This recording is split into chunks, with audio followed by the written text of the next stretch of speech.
Big round of applause. Can you taking time out and joining us for this morning conference? Good morning, ladies and gentlemen, and welcome to the fourth E for M OOH Conference 2023 Day 1. In the next 48 hours, we will meet industry veterans, brand leaders, and top experts under one roof to discuss the growth of OOH, how brands engage with vivid range of consumers today, opportunities, challenges, and the road ahead.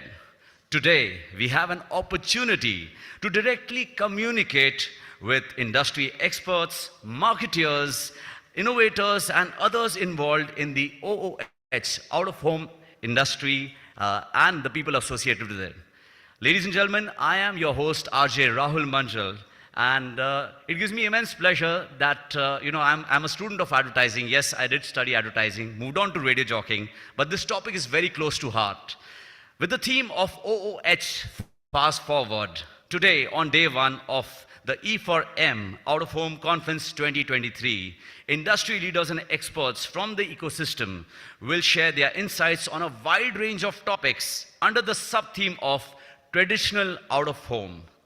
E4M OOH conference will include a mix of standalone speakers, fireside chats, and panel discussions. But before we move ahead, let's take this opportunity to thank our partners without whom and without their continual support, this day wouldn't have been possible. A big thank you to our associate sponsors, Alak Advertising and Publicity Private Limited, amplifying brand visibility for 30 plus years. Also, special thank you to our associate partners, Buffering. Our co-partners, Add On More, India's largest DOOH network, and Graphis Ads Limited, 360-degree advertising solutions. Also, a special thank you to our lanyard partner, Connect OOH. May I draw your attention on the screen for their AVs? Let's have a look.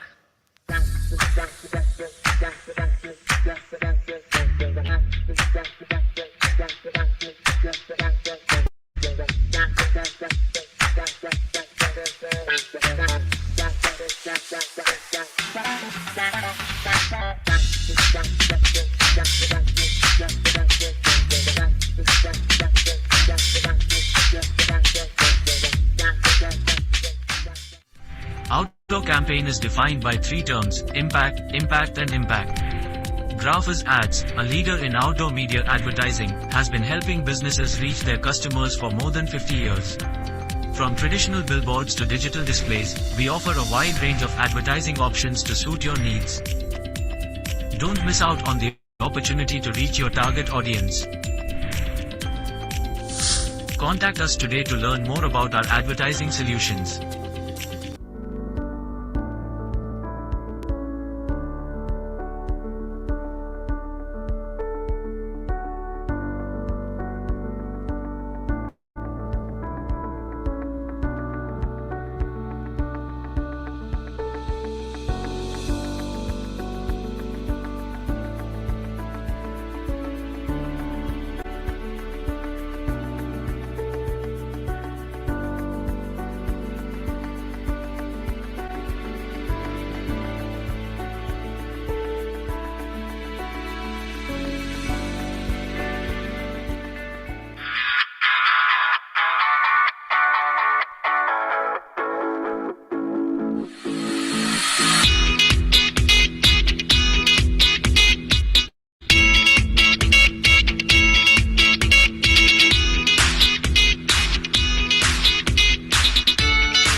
Schindler.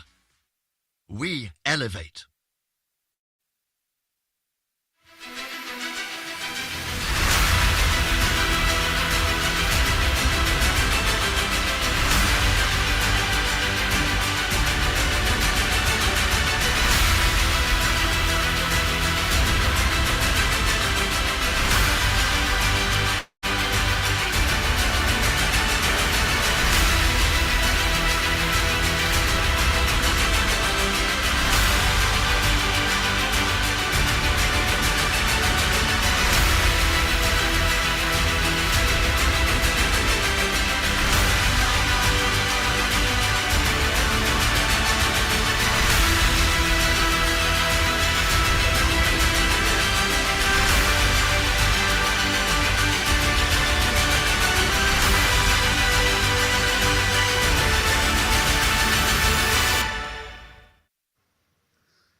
So as you can see, May, June, July is going to be absolutely action-packed.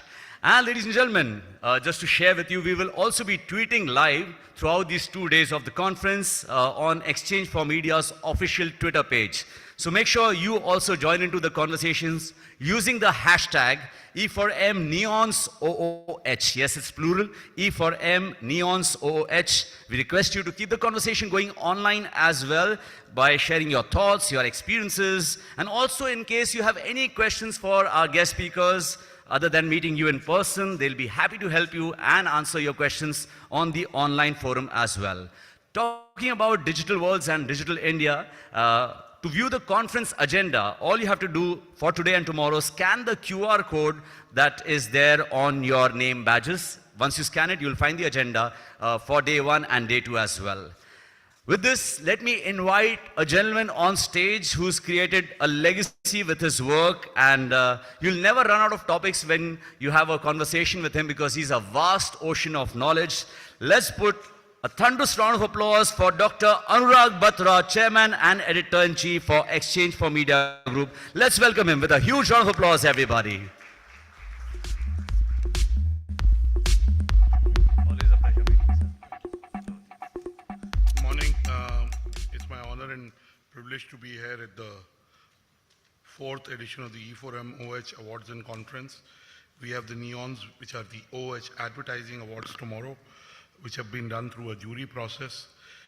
I would like to welcome Mr. Sam Balsara, Ms. Lara Balsara, Mr. Subhranshu Singh, and everybody from the Mr. Numi Mehta, who's a stalwart in the industry, international speakers, and other leaders from the advertising, marketing, media industry to today's forum. I have worked in the OH industry. When I used to work for J. Walter Thompson Subhranshu, I used to work in OH. I worked for a year.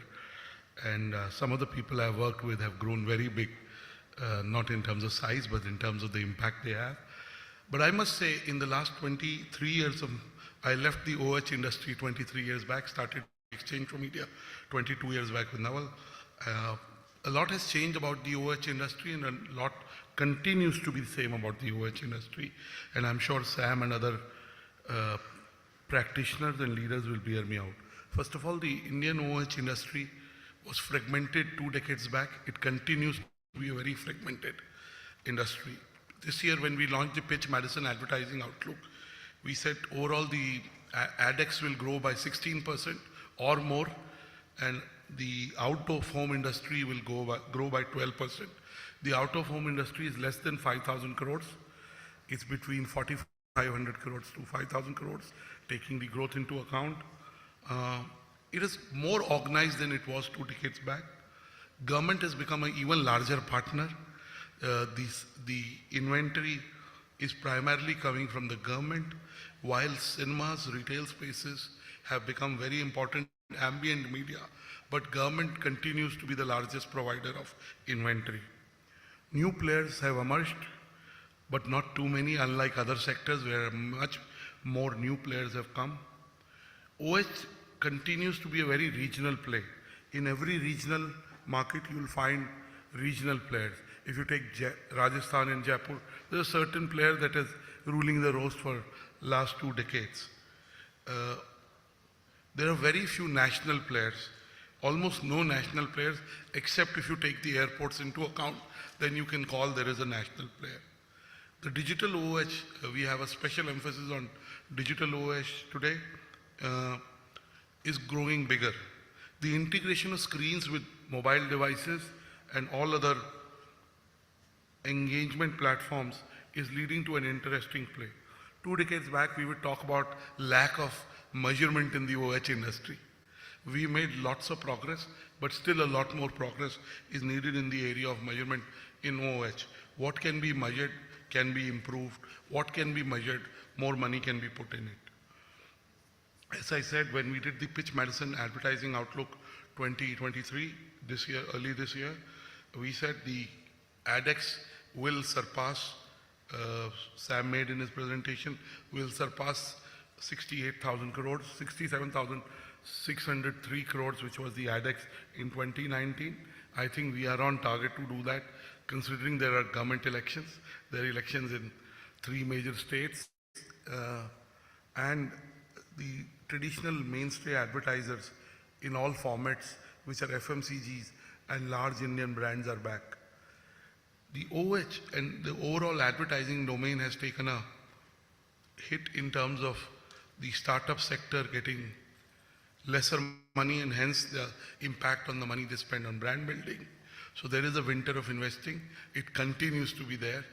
Every day we are reading about one startup closing. Yesterday we heard about Zest Money packing up. I remember meeting the founder 4 odd years back and she was full of hope. And also the valuations of the startups have come down, which have also impacted their ability. In the last 3-4 years, startup brands had become a large patronizer of OH. Also, media is a very large category that uses the OH domain extensively. If you see the skyline of Mumbai, the OTT advertising dominates OH. So as media comes back to its full glory and grows, there will be a growth in the OH sector. I just want to say that the aim of the OH sector should be three-pronged. One is to be able to, I can say to the sector is much more professional than it was 2 decades back. A lot of players have fallen by the wayside and don't exist today. Some of the players who had more value-based fundamentals have sustained.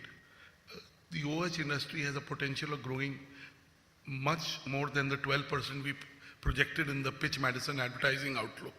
It can realize that potential of growing at a higher rate than the IDEX, which is growing at 16-17% by one, adopting digital OH, which will bring in measurement. Third is the cost of acquisition of OH assets is going up. I think the bidding amongst OH players is taking the cost of OH assets higher, not necessarily, except for some marquee assets, not necessarily the advertisers are ready to pay the increased price of acquisition in terms of their own price of advertising. And last but not the least, more and more brighter leaders from the advertising, marketing, media industry are looking at OH as a career, which is a change that has happened in the last 2 decades. I would halt here and I would welcome all of you to the Neons in the E4M OH Advertising Awards. Mr. Sam Balsara will talk to you about what's happening in this space. I also want to say that today we have our Golden Mics, which is our Radio Advertising Awards in the evening, and we also have our Design Awards. Tomorrow we have the Neons. So celebrate the advertising in the out-of-home domain, in the radio advertising domain, and in the design excellence domain. Thank you. God bless you. Have a good day and have a day of learnings, engagement, and connections. Thank you. Thank you so much, Dr. Anurag Batra, for always inspiring and motivating us and enlightening us with your words and your knowledge. And now, let me move to our first speaker of the day. It's an honor to invite for our opening address a speaker, a veteran, a leader who absolutely needs no introduction because advertising means him for us. He's the chairman of India's most prestigious media agency. Before I invite him on stage, I'm going to share what he's going to share his views on a key theme, which is OOH Fast Forward. And who can be a better visionary than him to speak on this subject? The second I completed my advertising, I wanted to meet him, and years later, it's an honor and privilege to welcome him on stage. So let's all rise together, and with a huge round of applause, let's all welcome the industry veteran right here, Mr. Sam Balsara, Chairman, Madison World. Let's welcome him with a huge round of applause, everybody.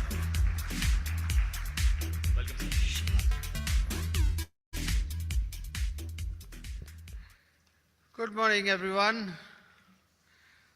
Nice to see all of you here, and thank you, Anurag and Naval, for inviting me to speak this morning and share my views. So first of all, my hearty congratulations to all of you in this room for, surviving the COVID years, which fortunately are behind us now. I think all of us have seen a carnage like never before. At least I don't think I have seen such a carnage. India was more affected than the rest of the world in advertising overall. Advertising took a dip of, I think, about 25%. OH took a even sharper dip. OH market share dropped from 5% to 2%. It's now up to 4%, which is good news. And from speaking to everyone in the room and others, and from my own experience at Madison, I feel OH now has really a right to win, and it has already begun to take shape from the sort of optimistic view and the smiles I see from outdoor people when I meet them.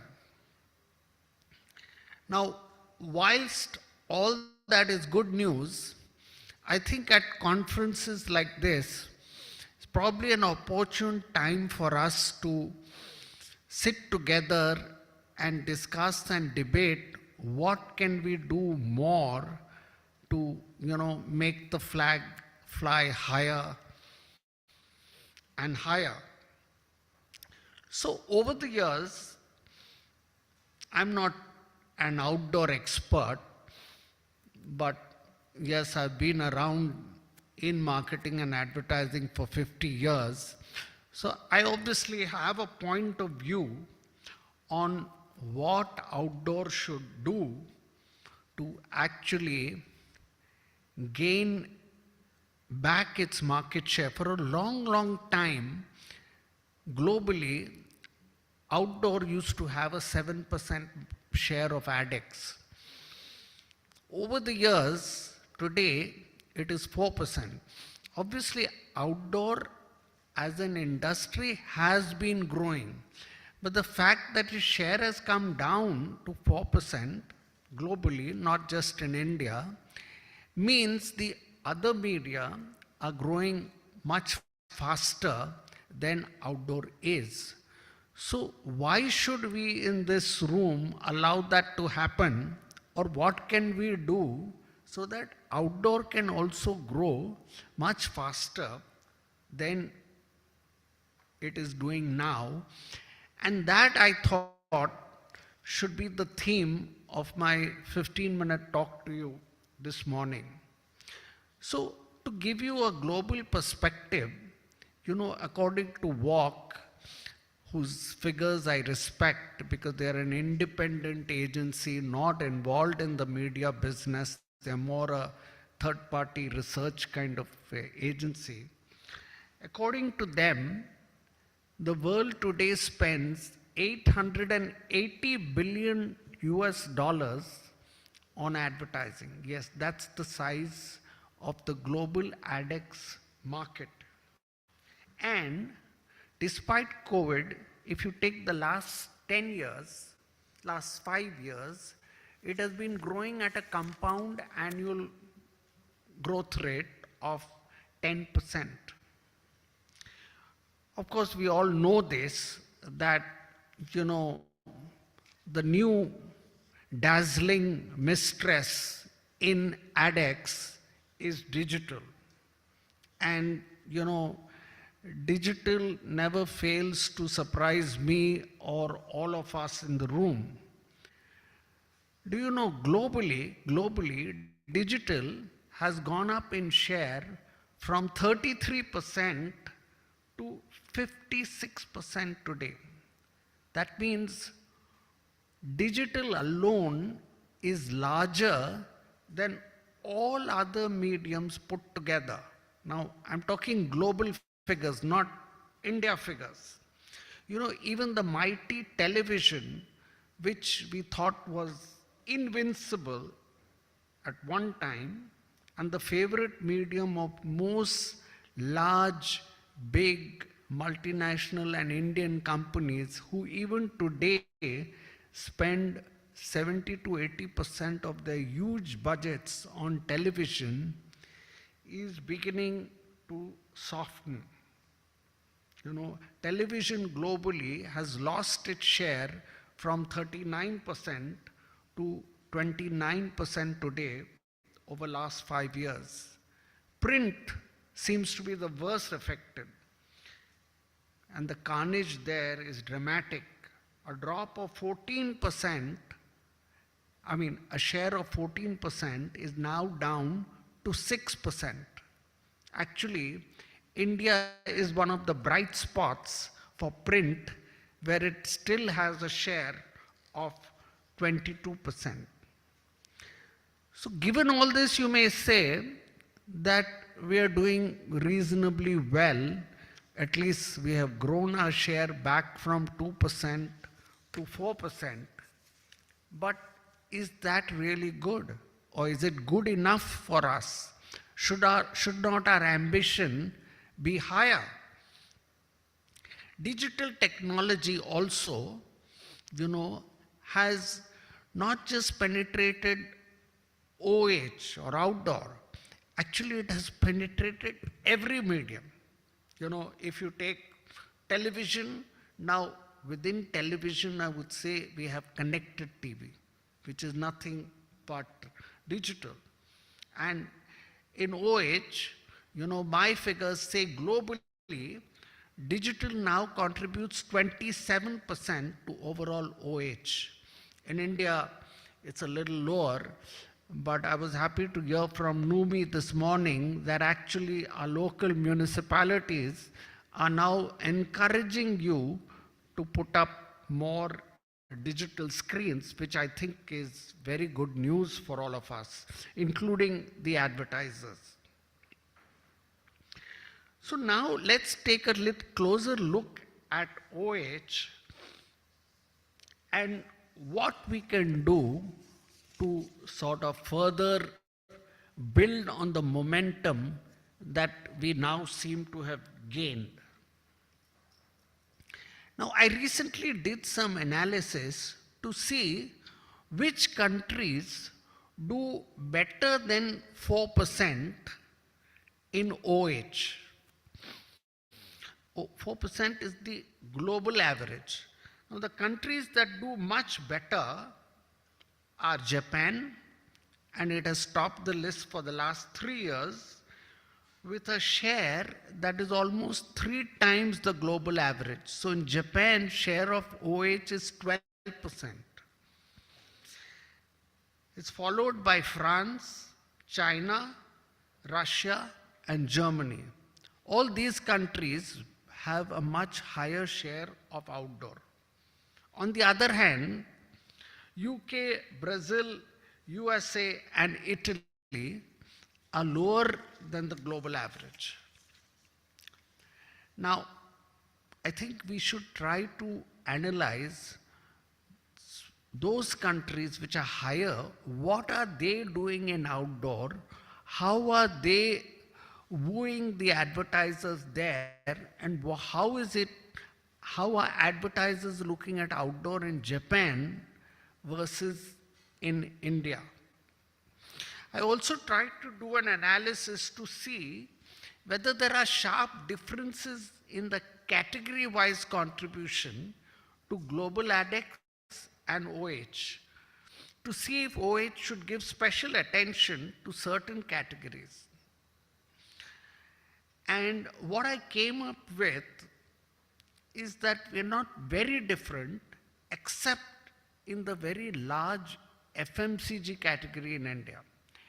FMCG in India, at least, is the largest category of ADEX. It is about 32% of ADEX. It has been like this for the last 10 years. In some years, it has gone up to even 40%. FMCG, for one reason or another, does not use outdoor in India as extensively as it should. Another area where OH is under index seems to be technology and electronics. So I think special efforts must be made with advertisers in these two categories to convince them about the power of OH in building brands in these categories. Now, a disconcerting fact for many people in this room is what these very large management consultancies, global consultancies, have to say about outdoor. You know, many of these large companies employ such consultancies to do very elaborate return on investment analysis on the money they spend in advertising, and rightly so, because as I told you, advertisers are spending $880 billion on advertising. So their company boards must be demanding to know what it is doing for them. Now, recently I came across some figures put out by Ubiquity and Bain, pretty respectable names. They say television delivers the highest ROI of 71%. Online video, radio, and OH just delivers 3 to 4%. Now, we can say, thankfully, not many advertisers are taking Ubiquity or Bain, despite their reputation, very seriously, seeing the way OH is growing in India, at least in the last 1 year.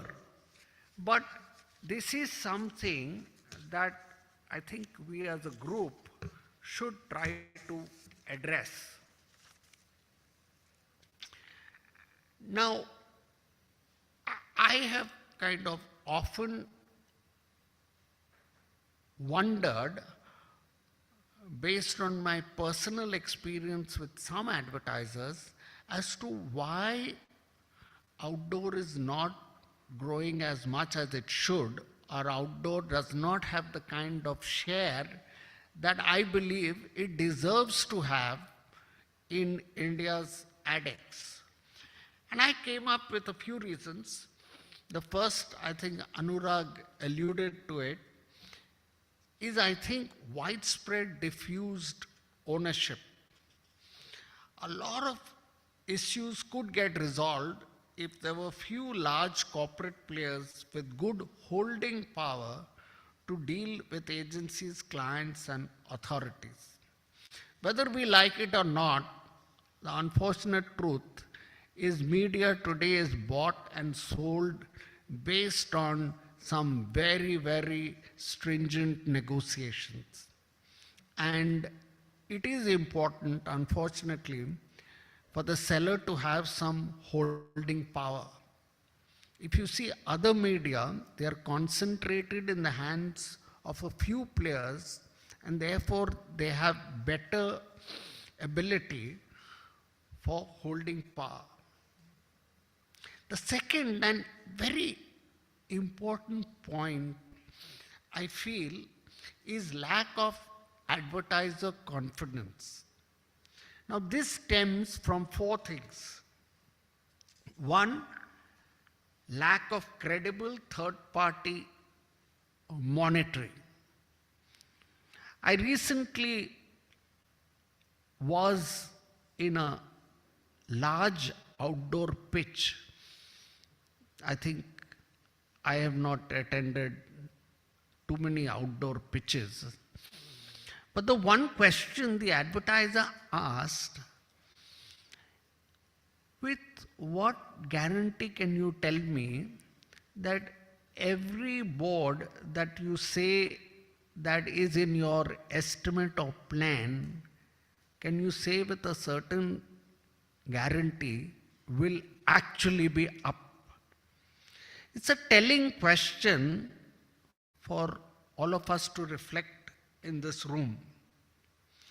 Secondly, third-party credible industry supported and recognized viewership data is still eluding us. My friend Numi is trying to do a lot in this, but somehow, the industry does not seem to be responding well for one reason or another. A third, as I see it, is lack of clear guidelines of local regulatory bodies rendering legality of sites in question. I was personally involved in an issue, I think about a year and a half ago, where four of my clients, very prestigious clients, got legal notices from the government, and those notices created a scare at the board level. And we had to fly our people several times to some, I think, distant place in UP or somewhere to try and understand what the issue was. I mean, fortunately, I think after 6 to 8 months, we were able to cool things down and the advertisers were let off the hook. But this kind of thing, no advertiser wants to get involved in, and least of all, CMOs would then take the easy way out and say, look, I don't want to get involved in this lafra where I get pulled up by my board as to what you have done. Fourth, and I don't think this is often spoken about, is inadequate selling efforts by sales teams to both educate and sell to media planning agencies and advertisers, resulting in inadequate awareness of the opportunities that exist in outdoor, unlike the efforts put in by print, TV, and radio. If you come to the Madison reception on any average day in the afternoons, there is no standing room. It is full of, well, salespeople in one way or another from different media waiting to meet our media planners to talk to them, to sell them, to overtly or otherwise about the opportunities that are coming up, all this. I don't think outdoor does that in the same aggressive way. And maybe if they do it more to the outdoor agencies and not to the media planner in the full service media agency who actually sits on the total budget. So what should we do to target, say, a 10% share? If we hopefully try to reach for the skies, we'll at least go somewhere higher than 4%. I want to say that I am personally extremely bullish about the prospects of OH in the coming years. And why am I so? For a few reasons. One, as we all know, now technology has entered OH, which earlier it had not. And I do know from my experience in other media that once you have the benefit of technology, actually scaling up becomes faster, and advertisers also love the input of technology. Second is the arrival and rapid adoption of digital OH around the world, and I'm sure it's going to happen in India too, sooner than later. And the third reason why I'm bullish is the immense possibility that programmatic will offer to advertisers, which will allow optimum use of even non-marquee sites. And some of you may know this, I have put my money where my mouth is and invested in a platform called Lemma, about which I'm sure you will hear more of in the months to come. I feel all of this will allow OH to operate not just in the OH market as we narrowly define it today, which is estimated at 4%, as I told you, but participate in the much larger digital market and in the much larger TV market, whose main characteristics of audio plus visual is always lapped up by advertisers. But, to take advantage of this, I think we in this room have to do a few things. One, we need to develop category-wise knowledge and expertise.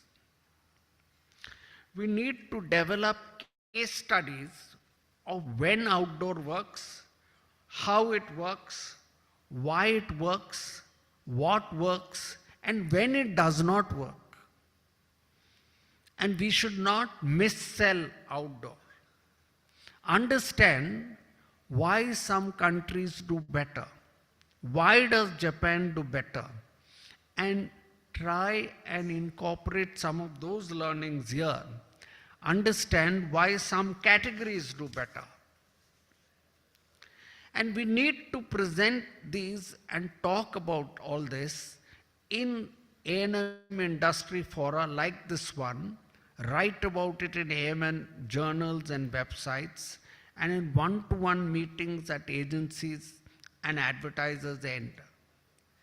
Secondly, we need to develop testimonials from prominent marketing people who have used outdoor and are happy with it and are willing to speak about it.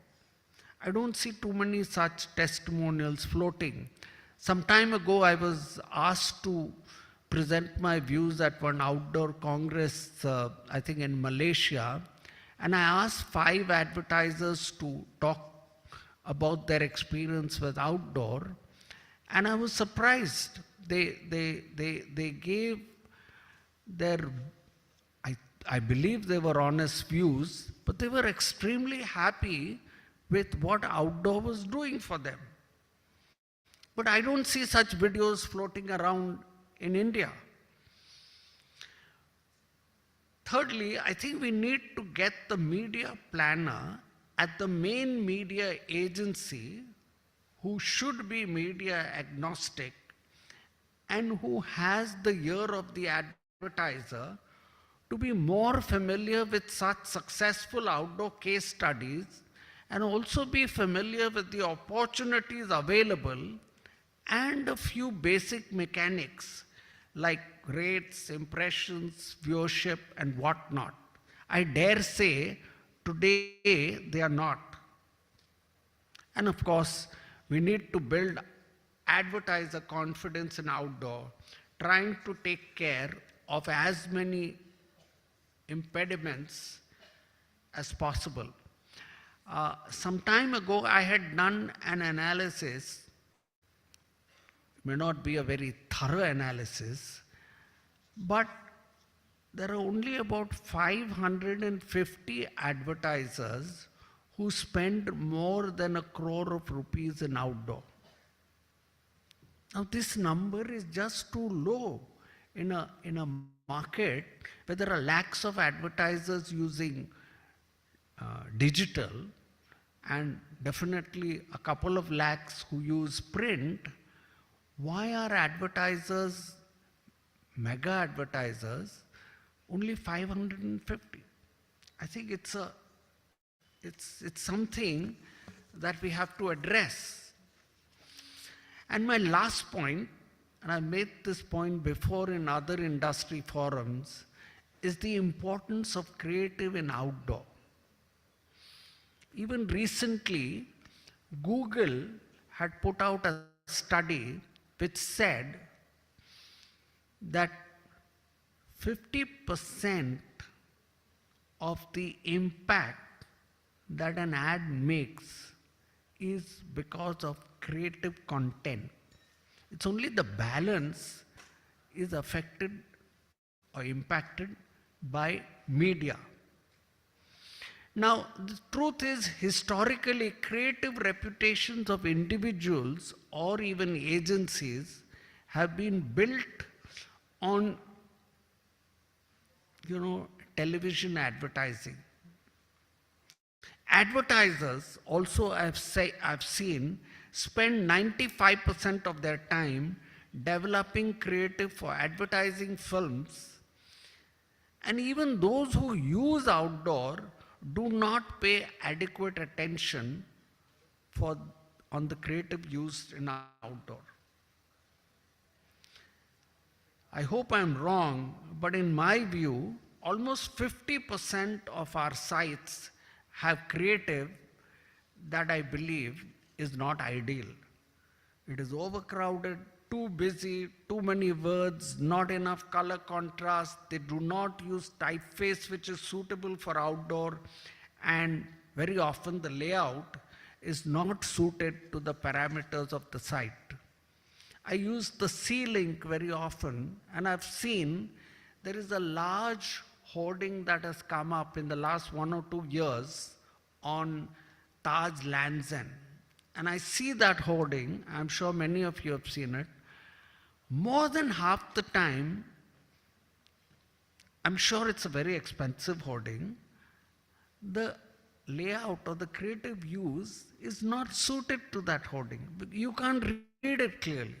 Sometimes you can't even make out what the brand advertise is, because you're seeing it from a huge distance. It's a terrific sight, but nobody is paying attention to creating a design for that site. Maybe that site costs, 2-3 lakhs a month. Isn't it worth everyone's while to spend at least 15 minutes thinking about what creative should go on that site? A simple rule of thumb that I would use for creative is not more than 5 words on the site, one dominant visual or word, and flat, bold colors, and I believe you won't go wrong.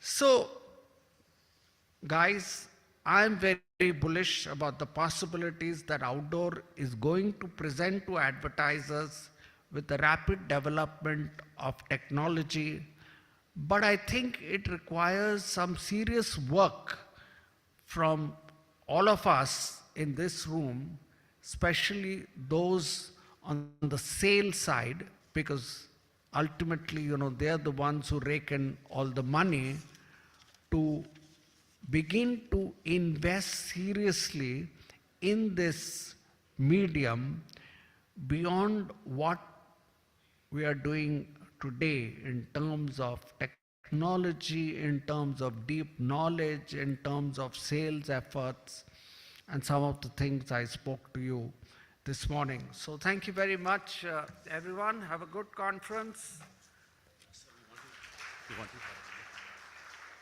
Can you have a huge round of applause, everybody, for the legend in the industry, Mr. Sam Balsara. Thank you so much for sharing those thoughts, those words. They were an eye-opener for most of us.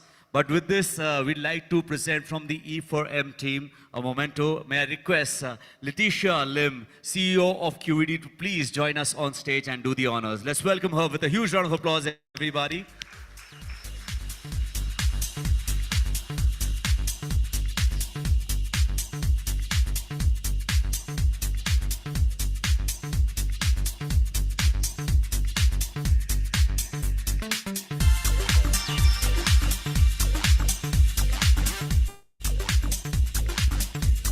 A big thank you. A big round of applause, everybody, for Mr. Balsara for always defining and redefining advertising and OH for us. Thank you. Thank you so much, ma'am. Thank you so much, sir, for joining us on stage. And now, ladies and gentlemen, it's time for our leadership address. But before we go ahead, let me share with you, outdoor advertising has evolved a lot in the past few years. We all know that. Brand marketers have the most innovative ideas and plans. But what is the reality when it comes to the execution part? Our next speaker is a marketer who believes equally in innovation and its implementation. He has been associated with a wide range of industries, starting from Dell, HUL, Diageo, Visa, Royal Enfield, and I can go completely out of breath when I read out his list of achievements. But before I introduce him on stage, let me share what is he going to share about. He's going to share his interesting thoughts from innovation to actualization, unraveling exciting new practices in out of home. So ladies and gentlemen, put your hands together as we invite on stage Shubhranshu Singh, Vice President Marketing, Domestic and IB, Commercial Vehicles Business Unit, Tata Motors. Let's welcome him with a huge round of applause, everybody.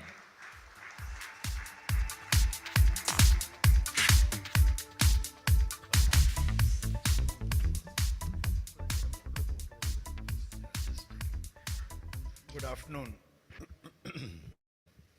I think Sam has covered everything in such detail that my presentation I could just as well skip it. But a boss of mine in Unilever used to say many years ago that there is something common between butter, budgets, and knowledge, or gyan as he called it.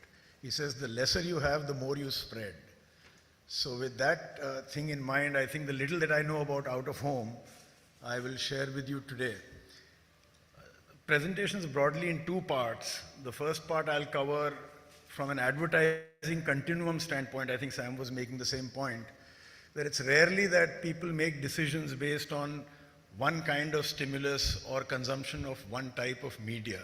Usually you are continuously getting stimulus from all nature of media, from a variety of channels, and much of that sinks to the back of your mind. And then when you are in the mode of making a decision, everything starts to come back to mind. And I have noticed, I began life in 1999 with Hindustan Lever, and over the years I've noticed that I think deliberately marketeers as well as agency partners have overdone the rationale and the logical part of it. And I think they have started giving, I would say, second-hand treatment to the magic and the creativity and the value of building grand ideas on a large canvas. So that's really what I'll attempt to do. Let's see now. Sam was mentioning Japan. Meanwhile, I'll figure out how to use this clicker. But the only one occasion I had there, if Japan is at 12%, as Sam was mentioning, I would not be surprised if it's also the most technologically intensive out of home, because if you are in any doubt, try and use a flush toilet in a Japanese hotel room, you'll know. You need to have a BTech and Comp Science to be able to do that.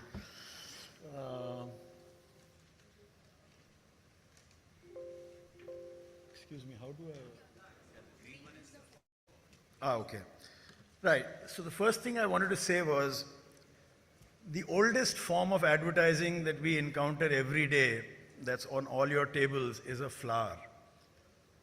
Pollinating flowers have been around for 30 million years, and bees have been around for 30 million years as well.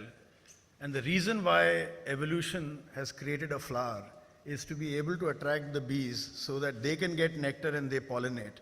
So the very reason there is a vast diversity of colors and of types of petals and of the combinations with which a flower emerges is actually advertising in its most pristine form. Now, the question is, what happens if a bee goes to a flower and discovers there's not much nectar there, whereas they've done the job for pollination? The short answer is the bees will discover this and will stop going again. So no matter how grand and how attractive your advertising is, at the end of the day, it has to be a reciprocal arrangement. And so I think corporate life and human society in general is very similar to a beehive. And I think pollinating flowers are the representation of what is attractive in advertising. But it's also that when there is an investment, there has to be a return. And this shortcut in terms of why targeting is important is again, like I said, we have over-rationalized and we have over-optimized for what has worked for us in the recent past. And we sometimes forget that, you know, the grandness of out of home, of which I have traditionally been a believer, is something that creates magic, and it cannot be decoded with logic. when I was a young summer trainee in Hindustan Lever, I used to have a venerable Brook Bond unionized salesman. Bhagwan Singh, his name was. He was an ex-army man, which was a rarity. And in Bangalore, I was working on a project for Kisan. At the time, they had proliferated a number of brands, Tom Chi, Tom Imley, and so on. And he told me that, we should put large hoardings across Bangalore. And I was a freshly minted MBA, and I said, why it's no attribution nahi hota hai, vagara, vagara. I told him something like that. He said, yes, but you see, you look up to the brand, and it's larger than life. And I think after so many years, I think back to what he told me, and I think there is deep logic in what he was saying. Once the brand makes you look up to it, once there is grandness, I think a lot of what follows is just decision science. There is a reason why we happily go to a restaurant, but we dither when we go to a handcart. Is because that upfront investment that they have made in putting together an air-conditioned hall, in hiring a chef, and so on and so forth. But most of the times that I eat off a handcart or street food actually turns out to be a lot tastier than what I get at large hotels. But the reason why your decision making is easy when it comes to large investments is because there is a commitment upfront. And I see a few young men and women here. The same thing works when you're proposing, right? Try do it with a very small diamond and you will see upfront commitment signals the depth of the relationship and also that you intend to stick to it. So there is some logic in the largeness of the medium. Okay, it's going back for some reason. I need help with this. Just so that you think I'm not a Neanderthal, there is only one arrow and it points backwards, so I don't know what to do with it.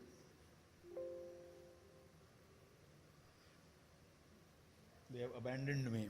All right, meanwhile, let me continue to talk to you about the other part which I wanted to speak about was this, which is, there is, in the markets that are intensively contested for by out-of-home advertising, there is a superfluous amount of messaging that's happening at every available nook and cranny. So the point is, people very often say, it may be effective, but it is not efficient. And here again, I've been thinking about this, and I have a feeling that we, firstly, very synonymously use these words conversationally, and secondly, we tend to rank efficiency above effectiveness because the marketer has to talk to the finance person, he has to talk to the salesperson, he has to show results. And to my mind, it is myopic to think about the short-term efficiency at the cost of the larger effectiveness which may not work through in numbers. Let me give you an example. Efficiency is a matter which can be downloaded onto an Excel sheet. And in our line of work, and some of my team members are here, I keep telling them, you should try and use effective jargon because the challenge with marketing is our business is done in sunshine and it's spoken in ordinary English. So the guy who comes with the Excel sheet intimidates everybody in the room saying, oh my God, he has all the results now and there is no way in which a creative logic. Imagine trying to contest an ROI which is detailed out to the last penny we spent with a storyboard. It doesn't work that way. And very often, creative people have to go to rational people and get their sign off, but vice versa happens very rarely. Have you ever heard a CFO telling a finance person to go and say, I like your Excel sheet, but go to some creative people and bounce it off them and see what they say. I think some wacky ideas might help your return. It doesn't happen that way. It's a one-way road. And so therefore, efficiency has been rated much higher than effectiveness. And I think that is an incorrect posture to take. Why do I say that? Because when you are being efficient, you are forced to look to the past, you are forced to look to arithmetical model, you are looking at rational constructs, which logically everybody can solve for. So if logic was winning the battle and if magic was, peripheral, then every logical person should build a great brand, but we know that that doesn't happen. It doesn't happen in significant theaters of human activity. Say you were, just to pick up on the example of romance, right? The most efficient way to go on a date is to go to a cheap restaurant, to share the cab fare, and to talk about work, but that will not be a successful date because the effective way is to show commitment by making it a special evening. In, say, if you were in a battlefield and the most efficient way was to use a sniper. You have to be elevated, you have to be able to see the enemy. Instead, people rely on artillery bombardment, which isn't technically the most effective, the most efficient way of going about it, but it's effective because a sniper's bullet has to see you square in the eyepiece and hit you in the middle of your eyes. Whereas a bomb, if it's a big bomb and an idea is like a bomb, even if it lands 200 or 300 meters here or there, it'll still do the job. So I think effectiveness has been compromised by this collusion or this overemphasis on rationalization. Impact advertising, to my mind, is a bit like that.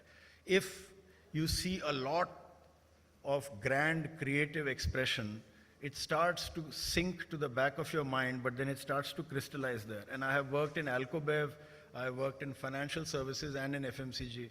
And all of those cases, the time cycles and the decision frameworks may be different, but broadly, there is a deep evolutionary signature to this. When people are unsure, they do two things.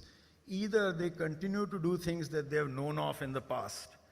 So, I had that green liquid and I didn't die. Green liquids are safe to consume.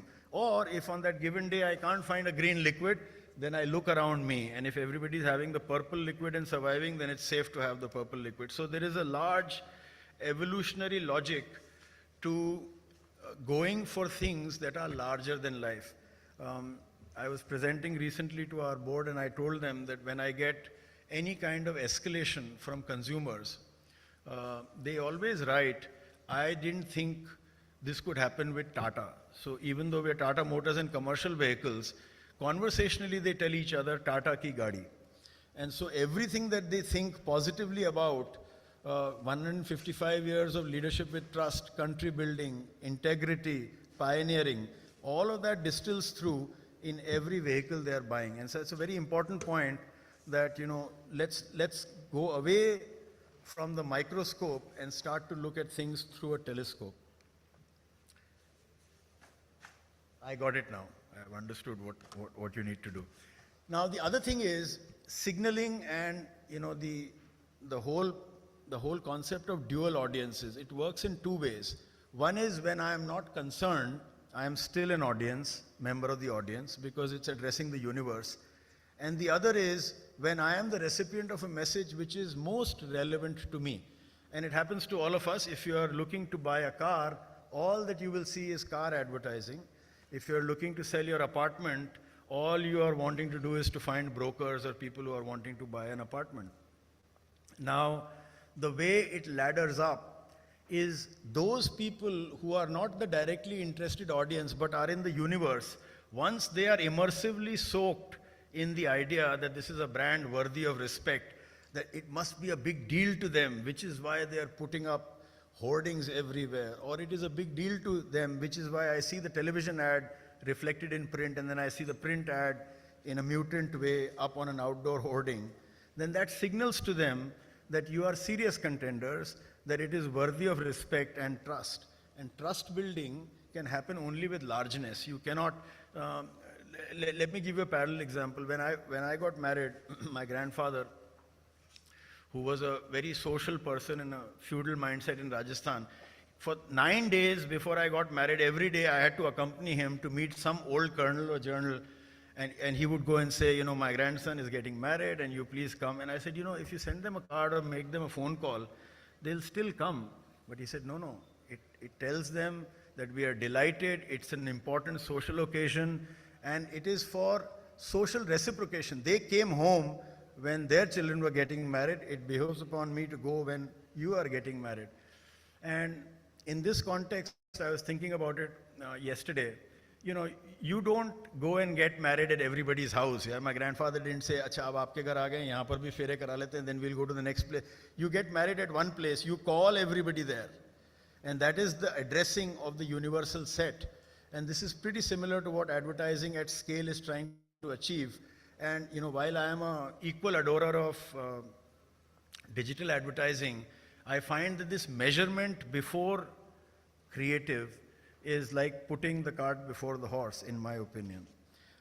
And this is, by the way, not true only of advertising money. Any resource that is scarce, inside a company, if a brand matters to you, you will put the best people on it. If there is a scarcity of money, you will prioritize and ring fence that budget. If you find creative, talent which can do humor rarely, and if you are intending to do very humorous line of advertising, it signals to people it matters to them, and that's what I think out of home achieves. Another thing that I wanted to, and soon I will come to the out of home part, which will then get done very quickly because, like I said, Sam has told you everything about it. You see, in our line of work, as a marketer, I'm saying this, and it's true for advertising just as much. Unlike economics or physics or many other lines where there are universal laws, in marketing there are no universal laws. In fact, very often in sciences they say, it works in theory, let's experiment and see if it works in practice. In marketing, in my experience, very often it turns out that what was not intended works out in practice, and then you say, how the hell does this work in theory? Let me figure it out. And if you're doing that, you're on to something good. You're on to something which others are not doing, and you must put that under a microscope. Now, imagery, like I said, all imagery, all stimulus gets consciously absorbed, but subconsciously triggered. In fact, after 24 years in this business, my belief is that consumers are by and large subconsciously driven, and our active mind is like a lawyer. We are trying to post facto rationalize why we took those decisions. And if you look back in your life, if you're changing a geyser, you will talk to people who have recently bought you might talk to your building superintendent, so on and so forth. But in decisions of which line of work to choose, which company to join, which person to marry, which holiday to take, many of these things are purely subconsciously suggested to you, which you then all your life consciously rationalize. Then I did this because of these reasons. The reasons are being suggested to you after the impulse has arrived. Now, let me pick up at random these examples. Let's take Lifebuoy. Lifebuoy, through the 20th century, more people in India had access to Lifebuoy, which was a leaky red-colored carbolic soap, than had access to tap water or electricity or toilets. And frankly, it went from being a problem solution brand, a body odor brand, to being a germicidal soap, to being a mission brand, which is saving lives. Any soap that you wash your hands with will broadly do the same job. But it is because of the power of associations. For decades, they ran Tandurusti Ki Raksha Karta Hai Lifebuoy, which is now preserved as a musical note at the end of their advertising. And it became an iconic brand, and it remains an iconic brand. Let's take the case of Nespresso. Can I get a bottle of water, please? Nespresso, which I discovered in some of my journeys abroad first. If you take the coffee powder that Nespresso uses, and if it was sold like a Nestle jar, I would certainly die of a heart attack, given the kind of price it would be. But an espresso machine costs you 10 to 15,000 rupees, and that pod, last that I checked, costs you about 80 to 100 rupees. So if you're having 5 cups of coffee over 5 years, the average price would be in the ballpark of 70 to 80 rupees a pod. Now your mental framework is comparing it to Starbucks or an expensive barista. And then you feel like, wow, this is something which is great because the quality is not compromised, and I'm actually ending up saving a hell of a lot of money. Take the case of Red Bull. If as a marketer, I was given a brief that we need to quickly take share from Coke or Pepsi, what would we have done if I made syndicates in this room and said, I'll come back after half an hour, let's deliberate on how to take aggressive share gain from a Coke or Pepsi? I can bet you the sequencing may be different, but broadly the answers would be make an excellent formulation that tastes better than Coke and Pepsi, give it at a price which is cheaper than Coke and Pepsi, and give it in a serving size which is higher than Coke and Pepsi. The rational mind will tell you, deliver greater value and deliver better quality. But Dietrich Mateschitz, who was a middle-aged Austrian tourist roaming around in Thailand, tasted what is hyper-caffeinated. Some people find it obnoxious. And he said, wow, I will license this product. He goes back to Western Europe, gives it in a can roughly half the size of Coke at a price roughly double the price of Coke or Pepsi. And since 1987, he has sold 100 billion cans. Last year, they sold 12 billion cans. They own a Formula One team. They made a man jump from space to Earth.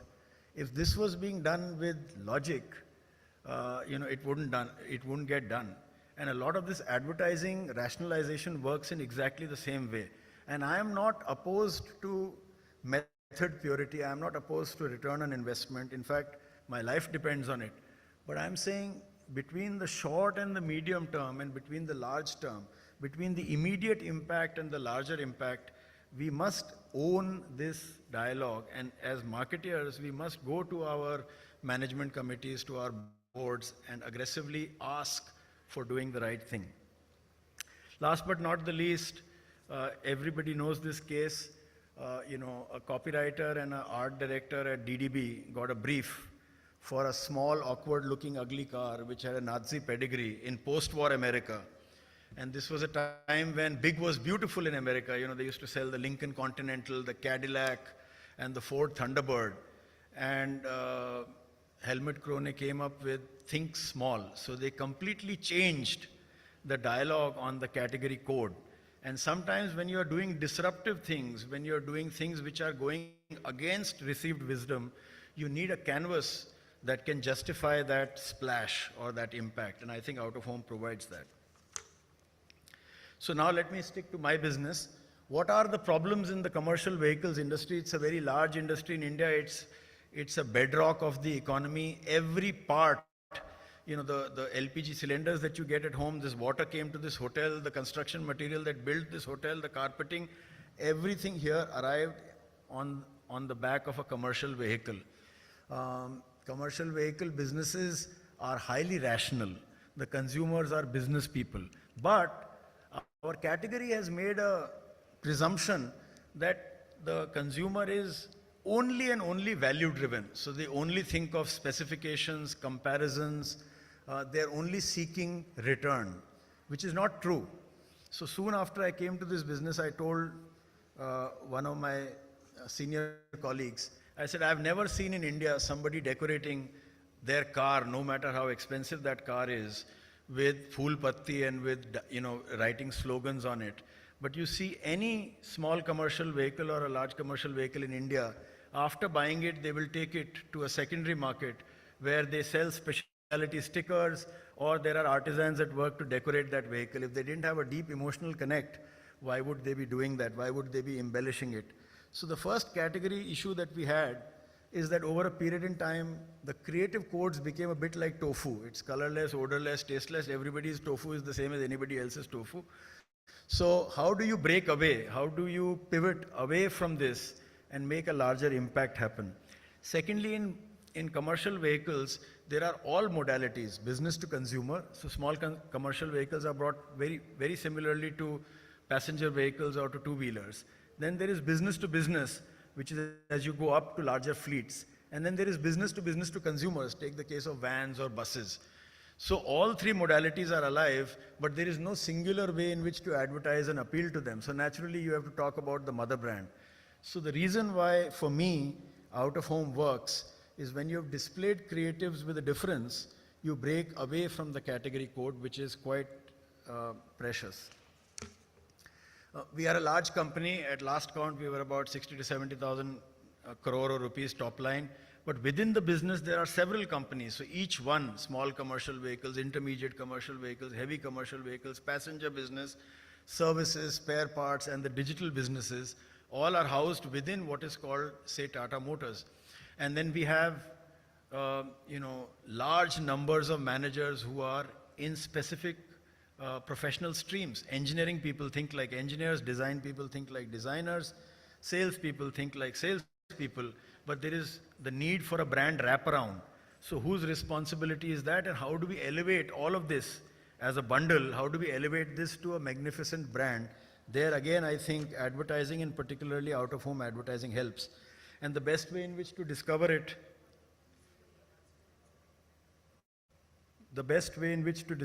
is to go across one of the issues with consumer research and a lot of the post facto attribution research that Sam was referring to also is while you can compute whether you got your dollar's worth, what consumers tell you, and I am a voracious consumer of research, so I believe in it, both qual and quant.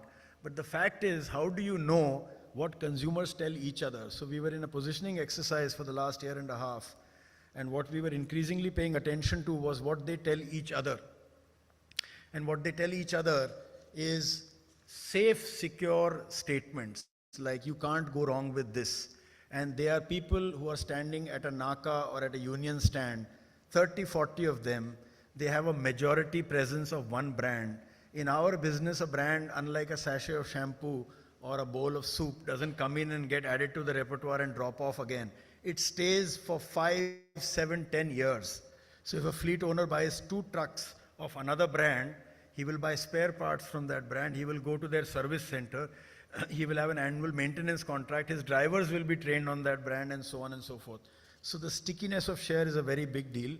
So we need to keep investing in the brand. We need to keep growing the top line, which is where I'll skip the segmentation part, but it's important again from an out-of-home point of view.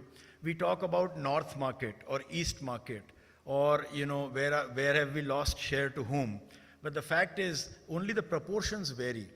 There are people who are adorers of your brand or adopters of your brand or available to your brand in every geography, just the proportions are different.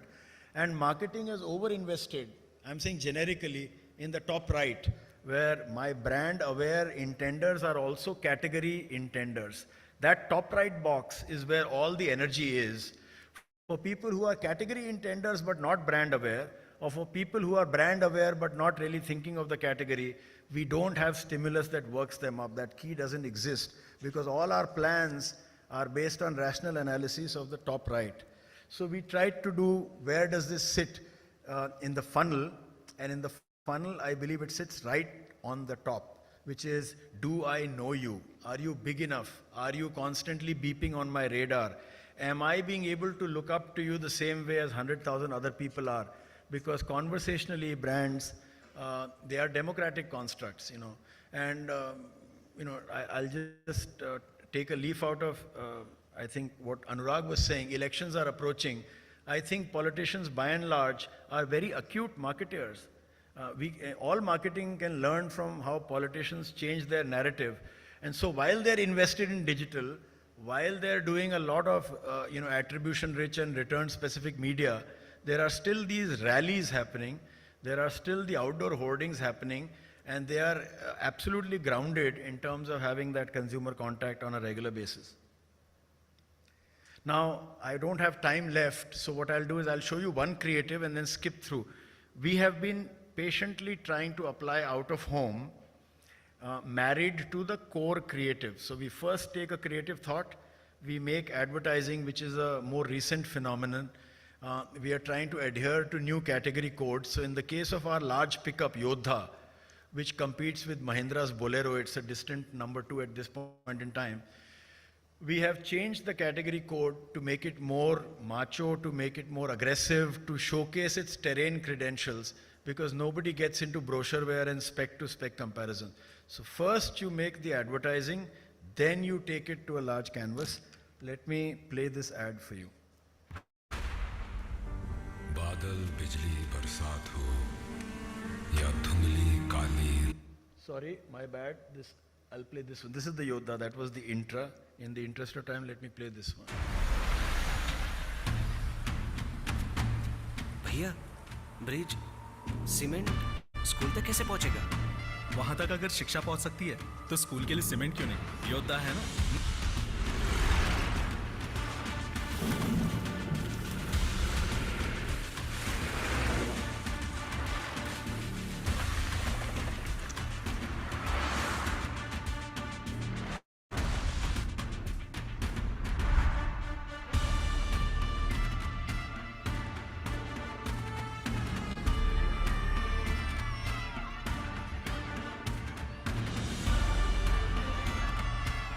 Tata योद्धा 2.0, जहां जमी है वहां रास्ते हैं. So we are trying to show terrain, we are trying to show gradability, we are trying to show load carrying capacity. In this business, every drop of fuel matters, every centimeter of deck length matters, every 100 rupees that increases in terms of EMI payment matters. But at the end of the day, they want to be proud of the vehicle that they drive. They want to have aspirational values attached to that vehicle. Once we do that, we take this messaging across, whether it is hoardings, whether it is digital advertising, whether it is attribution-rich form-fill media. We just try and place this at relevant points, and we are doing that programmatically. I'll skip through this.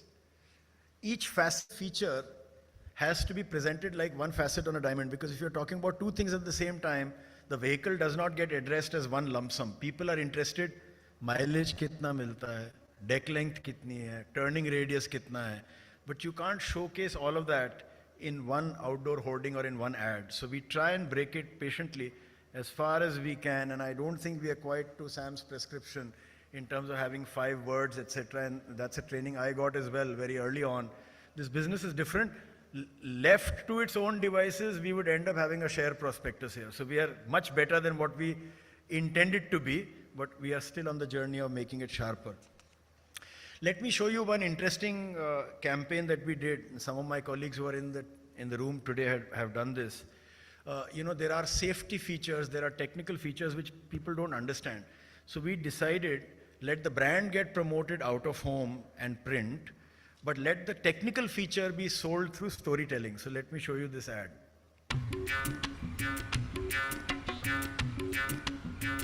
Driver साहब की आंखों पे नजर रखना हमारा काम है, हमारी ड्यूटी है। जैसे ही ड्राइवर साहब को नींद आएगी, अकबर,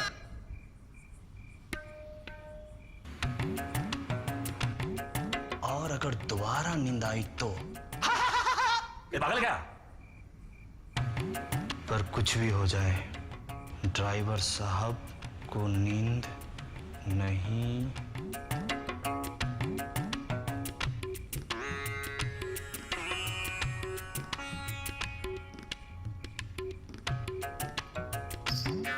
टाटा ट्रक्स लाए हैं driver monitoring system.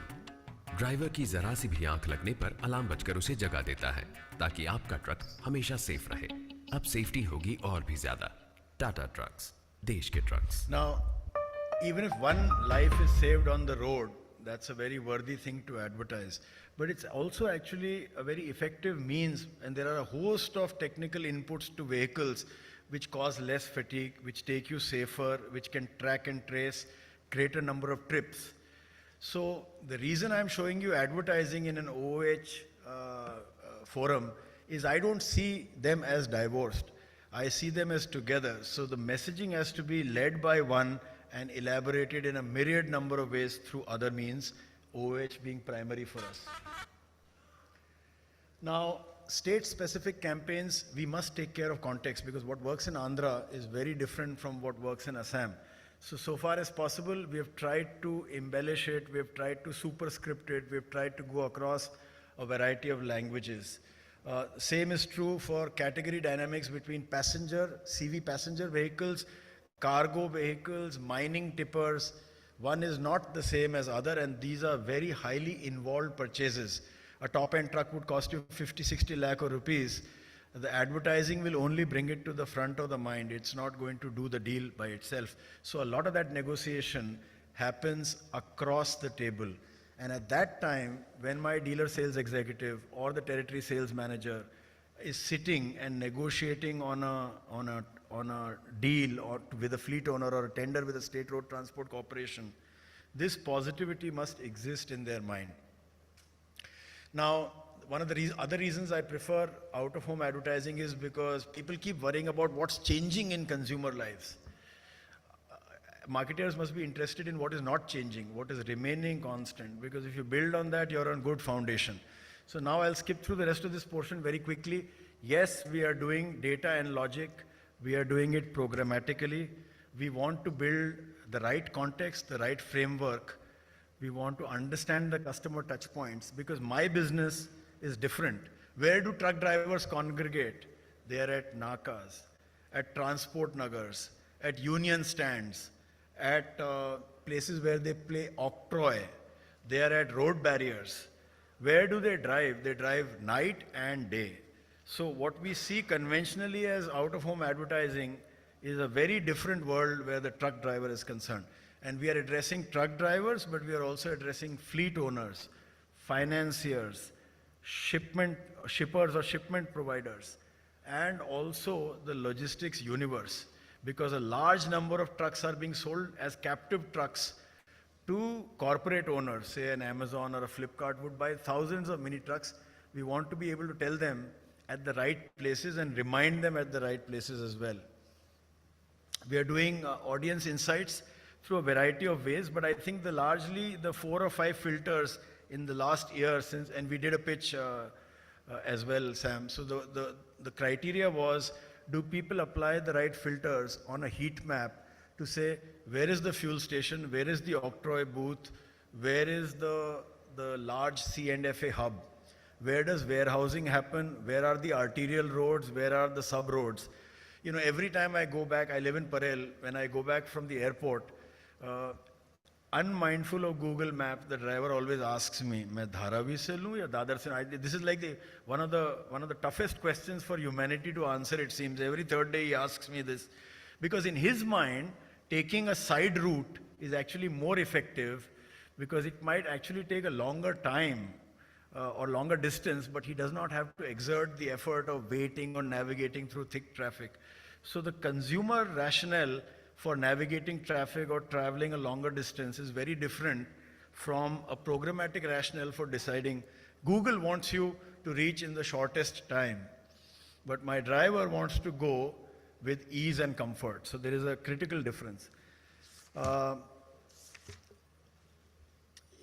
think we will already be fairly educated about the data layers. I think what is important for me is the planned campaign has to rest on identified target group movement. Where do people come together and where do they branch out from? Yesterday I was in Bangalore, and from Whitefield, my driver took me through a state road on he called it the Hoscote Road. And I saw 2 of our large hoardings. And I was very happy, because that's the road which all the cargo movements happening before they get onto the main highway. One going to Kolar and the other going back to Bangalore and onwards to Hosur. That's the kind of placement that's important to us. Mandis, toll nakas, the kind of places you have never been to. That's where my business gets done. We've been doing this heat mapping for customer connections. The more the density, the greater the placement logic, but also the flow. So it is a combination of where they are and how they move, both, not only one. We are using tech in villages. We have a program called NEEV in 3 states in the south, in Telangana, in Karnataka, and in AP. We have moved both trying to place things digitally, but also wall wraps, where the NEEV, the Foundation Rural Sales Promoter, has an opportunity to showcase our product and immediately do solicitation. So the form fill sits very close to the stimulus being absorbed, because in villages it's not very contested. And I think, Sam, my view is that rural is another great opportunity, because now with road connectivity the way it is, I think transits will be much thicker, traffic movement will be much thicker. And this hub and spoke arrangement between proximate rural geographies and big cities will increase. I grew up in Rajasthan. There was a concept of a village or gaon, then kasbah or a small mufassal location, and then sheher. Now it's kind of seamless, between the small village, and of course digital has reached everywhere. So I think that's another area that we must pay close attention to. So in ending, why do we, as in Tata Motors commercial vehicles, do outdoors? But also in my individual capacity, why do I believe in it? One is, like I said, it plays a critical role in creating impact and increasing brand awareness. And I don't think brands should be subjected only to the stencil of an Excel sheet. Brands have to create magic. It has to then work via logic, not the other way around. if you started building brands purely on logic, we would all need a PhD in computational theory to arrive at great brands. And some of the greatest brands in this world have got built in the period between the two wars, when there was no digital, and I think outdoor and print were the oldest and heaviest used media back then as well. I'm not a Luddite, and I'm not so old that I should have nostalgia for a period between the wars. But point I'm trying to make is, let's not try and put immediacy in front of importance. This is a commonly made mistake across brands. The second thing is, we can marry data and insights with creative. But this big data piece has to lead to big insights. You know, when the Titanic sank, there were 10,000 data points which were being monitored, from boiler pressure to number of people who have eaten their food, etc., etc. The only one data point that was critical was that in the dark night there is an iceberg ahead. And that's the data point that they missed, and the rest is history. So I have great respect for data, but I think we must also be mindful of how to lift the brand to greater and greater heights. And in that, there has to be a conspiracy, a collaboration, I would say a conspiracy between the right brain and the left brain, between the creatives and the analysts, between the digital voters and the traditional media voters. If we do that, we'll be in a better place as an industry, as a universe of brands, and certainly out of home will grow by leaps and bounds in this country. Thank you very much for your time. Yes. Can you have a huge round of applause, everybody? Thank you so much, Mr. Singh, for sharing your anecdotes, your quotes, your ideas with the bees. And, you know, I totally believe that vision without execution is another word for hallucination, and that is what you spelled out. But it gives me an opportunity to thank you on stage, and may I welcome on stage the founder and CEO of Connect OOH, Mr. Haresh Nayak, to join us on stage and do the honors to present a memento to Mr. Singh. Let's welcome him with a huge round of applause, everybody.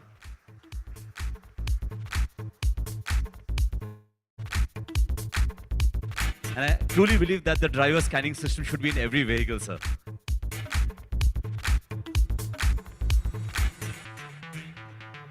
A thunderous round of applause, everybody. Zordar taaliyan ho jaye. Thank you so much, gentlemen, for joining in. And with this, I'm going to, yes, please keep on tweeting on the Exchange for Media official Twitter page. Use the hashtag. The hashtag is visible right there on top. Hashtag E4M, Neons OOH. And share your questions just in case you have any questions for our speakers. They'll answer you online, apart from meeting and greeting you in person. But now I have a question for you all. How many of you all think that traditional OOH, out of home advertising, has evolved in the past few years? Can we see a raise of hands? How many people think traditional OOH has evolved? Yes? All right. There have been so many iconic outdoor advertising ads that we still remember. Who doesn't remember the Amul billboard where you see everything, you know, all the latest incidents? For example, you know, if there's something trending right now, there's a Miss World happening, they always have the most iconic ads. But the question is there a need to make our iconic ads more innovative? Can impactful messaging be the new key to successful traditional billboard?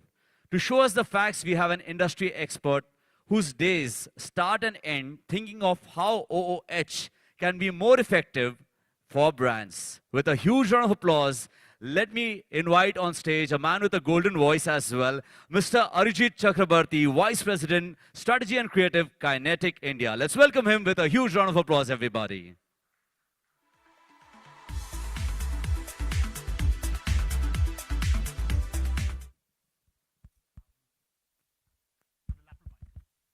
Hello?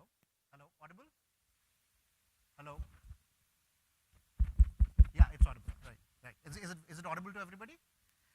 So, yes, yeah, great, thanks. So, the conversation today is on innovative versus iconic and the modern challenge for meaningful messaging. And out here, we're going to talk about what are the opportunities that are available and what can we look at going forward.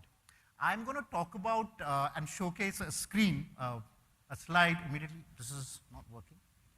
The green one, yeah. Oh, yeah, sorry. A slide which has just been shown, which spoke about two of the most iconic sites which are there present on the planet. One is your Times Square, and the other is at Piccadilly Circus. And there are a few numbers present on them. And the whole idea, whenever we talk about iconic, these two sites definitely come in mind. The numbers that are represented here kind of talk about the history and the story behind these two sites. These two sites came into existence in the year 1908. These two sites have had Coca-Cola on them for a long period of time. In fact, Coca-Cola took up the Times Square site in 1920 and took up the Piccadilly Circus site in 1954. Coca-Cola is a US-based brand. And by 2017, they all became digital. So one critical aspect that I want to kind of bring across is, despite being iconic, they constantly reinvented themselves with the times. Moving forward to kind of further elaborate on this point and to have a look at this, I'd like to show you this video. A lot of you would have seen this video in place. It's a robotic version of it where the messaging is kind of able to stand out. This has been done on the Times Square. But once again, the whole idea is that despite being iconic, there is an important requirement to keep reinventing yourself. So therefore, if I were to reword the entire topic that we are conversing on today, it's not about versus, but it's about and. So what can we do together to make more meaningful conversations? India is currently a land of opportunity, and we can see that all around us. There is a huge amount of infrastructure development that has currently taken place. If you were to take, basic maths, there are over 120 plus airports which are present. There are over 15 cities which have metro trains. There is a constant plethora in terms of information regarding new roads being constructed. Huge amount of opportunities happening. So the whole idea is, how can we leverage that and create something that is more meaningful in terms of conversation? So my whole idea is very simple. And I wanted to in fact start the conversation that if you guys are able to, if I'm able to hold your attention for the first 5 minutes also, that's great. If I'm able to, have your attention for the entire period, I'm really grateful. If we're able to take back 2 points, from the entire conversation that I've had with you for 15 minutes, wow. And if you're able to implement something from this, truly honored. So that's kind of the way in which I'd like to structure it. So if you were to look at the opportunities, I kind of broke them down into 3 specific groups. One is from a creative perspective, the second is from a format perspective, and the third is from an experiential perspective. There are many different other methods and combinations which are possible, but for the sake of simplicity and 15 minutes, I think this is kind of makes initial sense for the conversation. So if we look at, and this has been alluded to even in the previous talks that have taken place, one important aspect is to build contextual coherence. And this is some of the recent campaigns that we have done for Zomato, where we've literally taken the conversation that's present there, be it in terms of ye aag laga dega, or we talk about, hila dega. So we've actually taken those words and done a creative adjustment to the site itself. To the other range of building place-based relevance. So this was done at the Wagah border, once again showcasing the whole idea of nationalism and bringing the brand together with it. And this, the last one, was very interesting. This was something that has been practiced from time immemorial and out of home. Guerrilla marketing, right? You have a site, you take something beside it. But the interesting thing here was the whole story of both these brands being together did not detract one from the other, but they added together. So what was the end result? The end result was that this particular campaign went extremely viral, with a third brand being put in, saying that hum ye bhi denge aapko. So that's the whole idea, that you create 1 + 1 is not equal to 2, but it can be equal to 11. If we look at the next sense, we look at some format innovations. And this is another example of the plethora of different media formats that are present across our metros. In fact, last count that we did across Mumbai, there are some 68 different media formats. These are some of them that we had used in a recent campaign.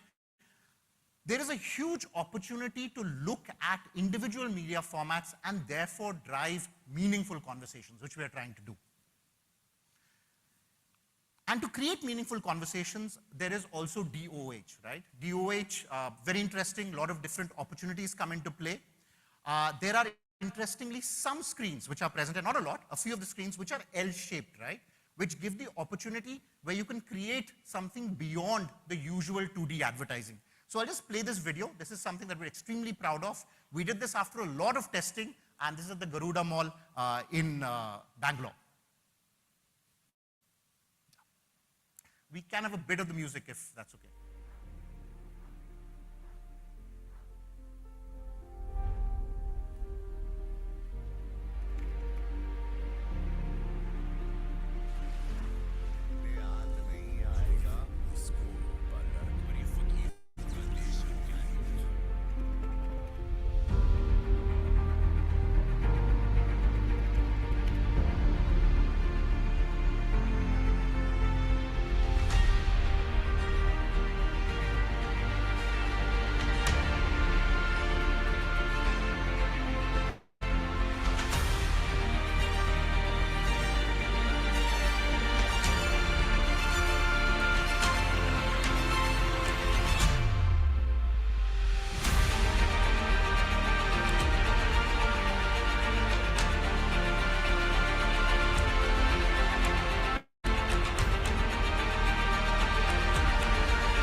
So this screen always existed, this L-shaped screen. But the whole idea was to take that and create something, which is once again the initial concept which I talked about, which is 1 + 1 is not equal to 2, but equal to 11, where we created a 3D concept out of something that was existent. The fact of the matter is that there is another converse to this point, and the fact is that as per PwC, India is transitioning to digital out-of-home faster than many of the mature markets. And the fact is that a lot of these screens are simple, regular DOH screens. So what can we do for those? I mean, not everything is an L-shaped screen, right? So very recently, we came up with this.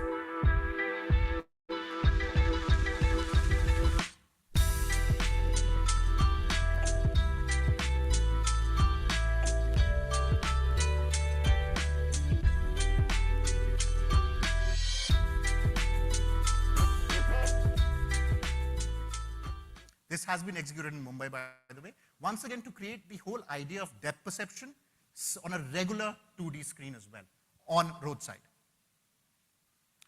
Then there are many other opportunities as well, which a lot of people, I think, will talk about it tomorrow. The buzzword, which is programmatic digital out-of-home, and the whole idea of creating trigger-based campaigns. So these two examples come in from two mobile phone brands. They were run on DV360, and the whole idea was to talk about, in the first case, the fast charging capability of that particular phone. So the insight that we drew on was that before people board their flights, especially in an airport environment, they tend to just top up a bit of the charge that's there on the phone. So that's a great place to talk about a quick charging phone, right? So that's a great insight which works. So therefore, we also identified what were those phones, you can get phone usage data, right, around those particular screens, which could possibly upgrade to the advertised mobile phone. So whenever those numbers increased around those particular digital out-of-home sites, they would serve the ad. So the trigger-based mechanism came into play. Similarly, this was done for another mobile phone brand, where around the stores, 2-kilometer radius, geolocated, geofenced location around the particular sites, the ads were played basis the audience who carried a particular phone which could look at upgrading to this particular phone. So, you know, a phone that's maybe 3 to 4 years old, 2 years plus also possibly, particular brands, particular price points, which would look at upgrading. And now we come to the final bit, which is in terms of creating the experience. And this is something, honestly, that we have not seen a lot of, but I believe there is strong potential, and that's that nebulous QR code. A QR code is, we've done some testing on it, and we figured that QR codes can be scanned on billboards, on rescue shelters, at a great distance as well, and it works.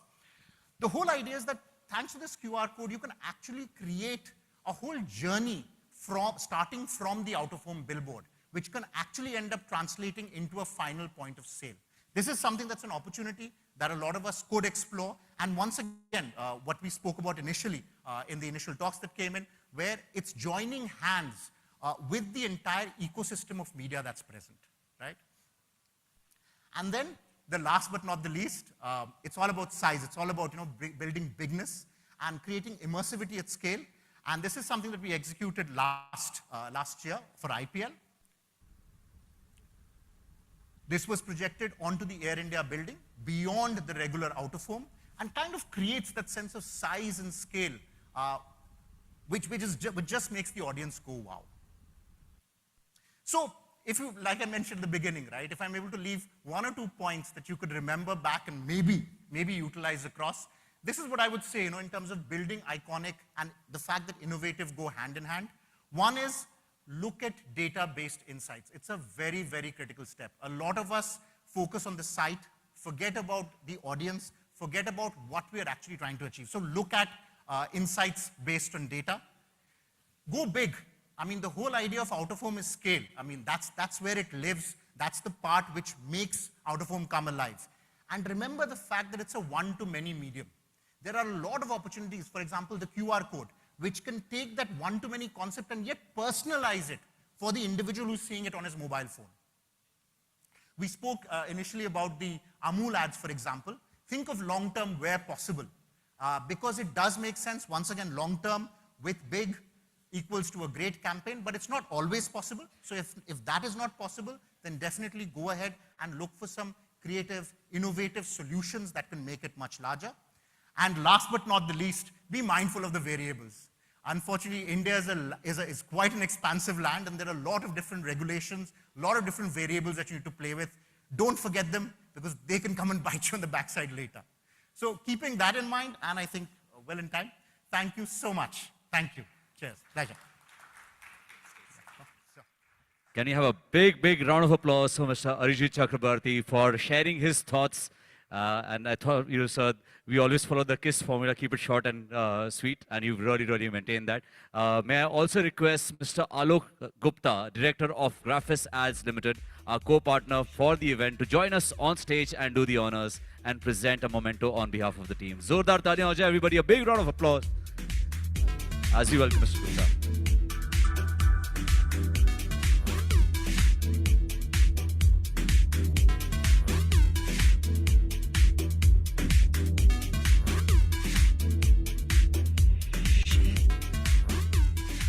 Thank you so much, gentlemen, for joining in. Thank you so much, sir.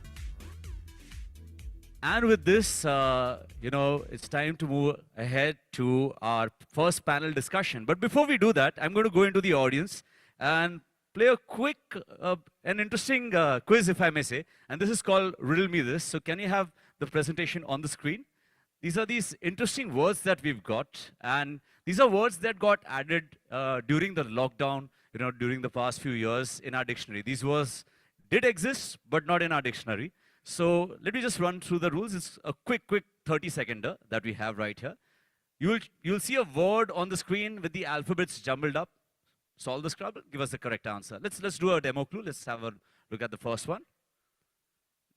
Next one, can we have it on? Okay. Next one. Like they say, it's Durdle, it's riddle. Okay, so I'm going to flash words onto the screen. If you know the answer, just raise your hand, tell me the answer. It's as simple as that. Let's look at the first one. Let's start. What's the word? Loud and clear, come on. Work from home. It's not going to be as easy as this in the next few words. Let's go next. Raise your hand if you know the answer. Next one. Quarantine. Yes, that's absolutely right. Next one. Let's see. Vaccine. Easy. Good fun. Let's go. Netflix. We've been watching those movies, in the late wee hours. Next one. One word we absolutely hate. Next one. Oh, you guys are great. Social distancing, absolutely right. Let's go. Yeah, it's not a Spanish word, it's sanitizer, something that we've been using non-stop. Yeah, it's not anda wash, it's hand wash. Okay, and next one. Very, very good with that. Night curfew it is. And last few words, I believe.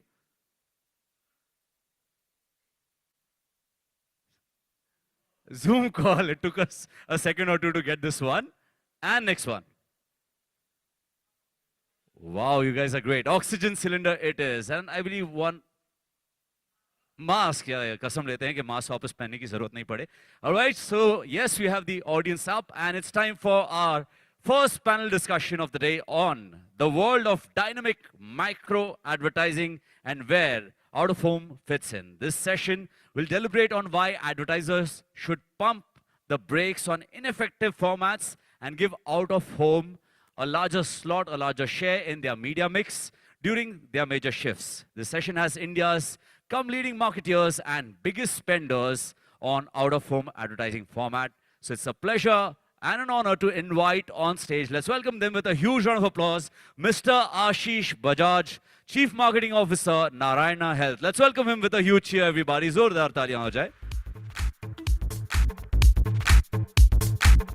Let's also welcome VP Marketing, Bandhan Mutual Funds, Mr. Jignesh Davda. A big, big round of applause for him as well. And joining us on stage will be GM Head Marketing, Mercedes-Benz, Mr. Pradeep Srinivas. A big round of applause for Mr. Pradeep Srinivas, everybody. And Head of Marketing, Partnerships and Public Relations, Medibuddy, Saibal Biswas. A big, big round of applause for Mr. Biswas as well. And our session chair is the founder of Local Bridge, which helps the industry engage meaningfully and productively with out-of-home media. She's been working in the OOH domain for the last 20 plus years and has brought together people, ideas, and aspirations to achieve scale. Let's welcome our session chair, Rachna Lokhande. A big round of applause for Ms. Lokhande.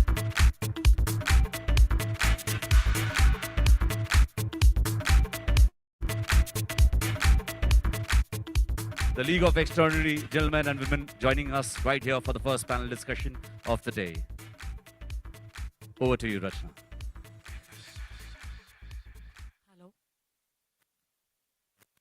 Hello.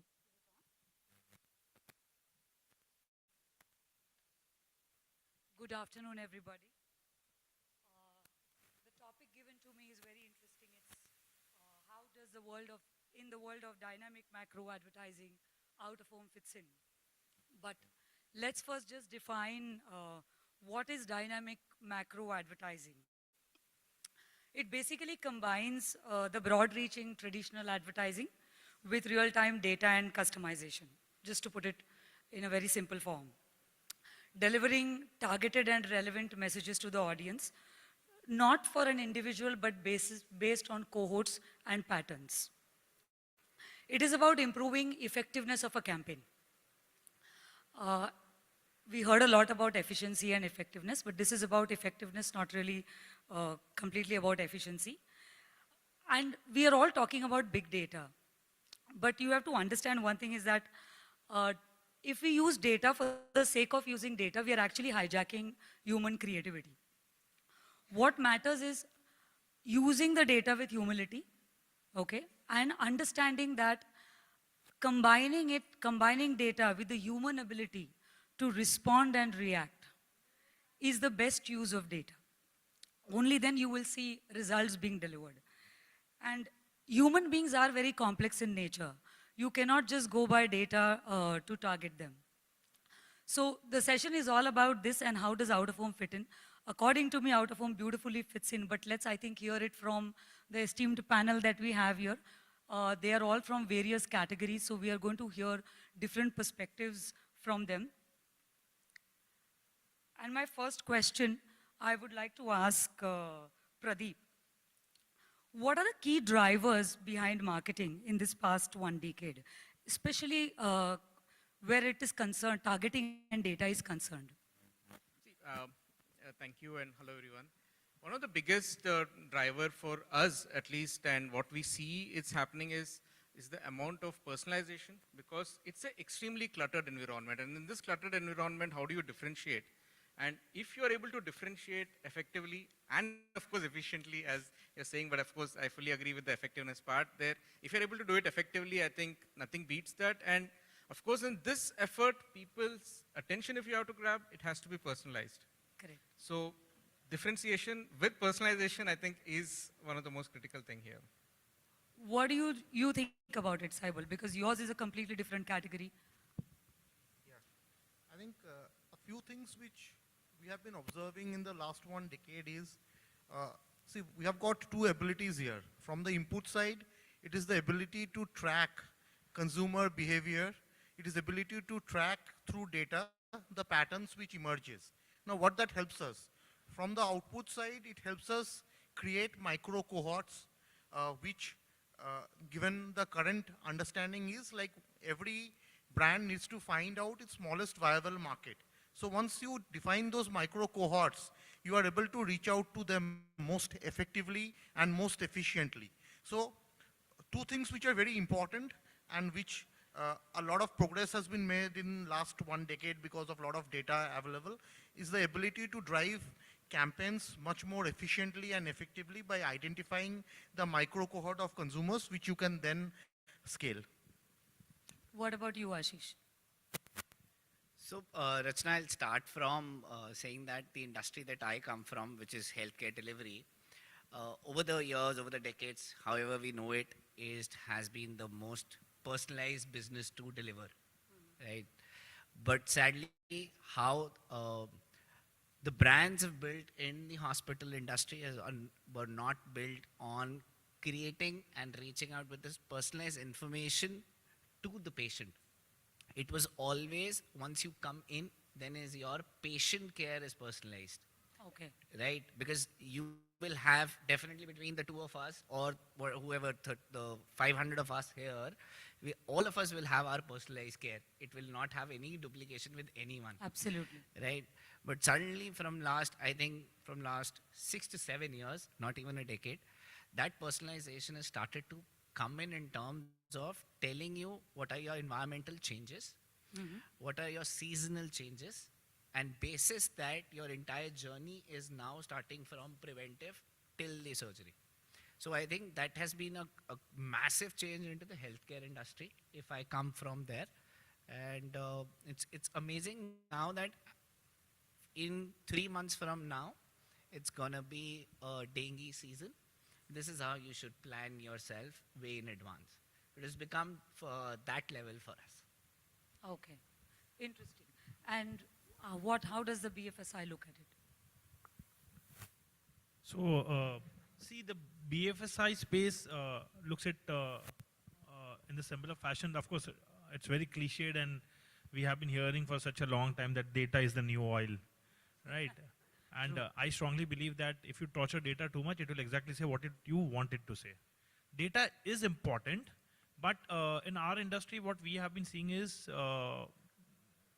the boom of internet from 2013 to 2016, the way we saw the rise of internet usage, and add to that, Jio came out and said free internet to everyone. Add to that again a layer of COVID coming into the picture. So the usage of internet, reaching the last mile, tier 2, tier 3 cities, etc.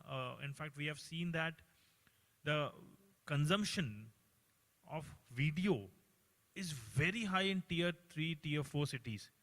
So, influencer marketing is something which is catching up. I don't know for other industry, but for our industry, it's catching up hugely. In fact, I was just reading some report some days back which said that in this financial itself, almost 17 to 18% marketers will be the first time users of video influencers. And since that, everybody cannot afford this large influencers because, of course, they are expensive. 56% of the influencers used by the brands are micro influencers. And it is very well being consumed in the market.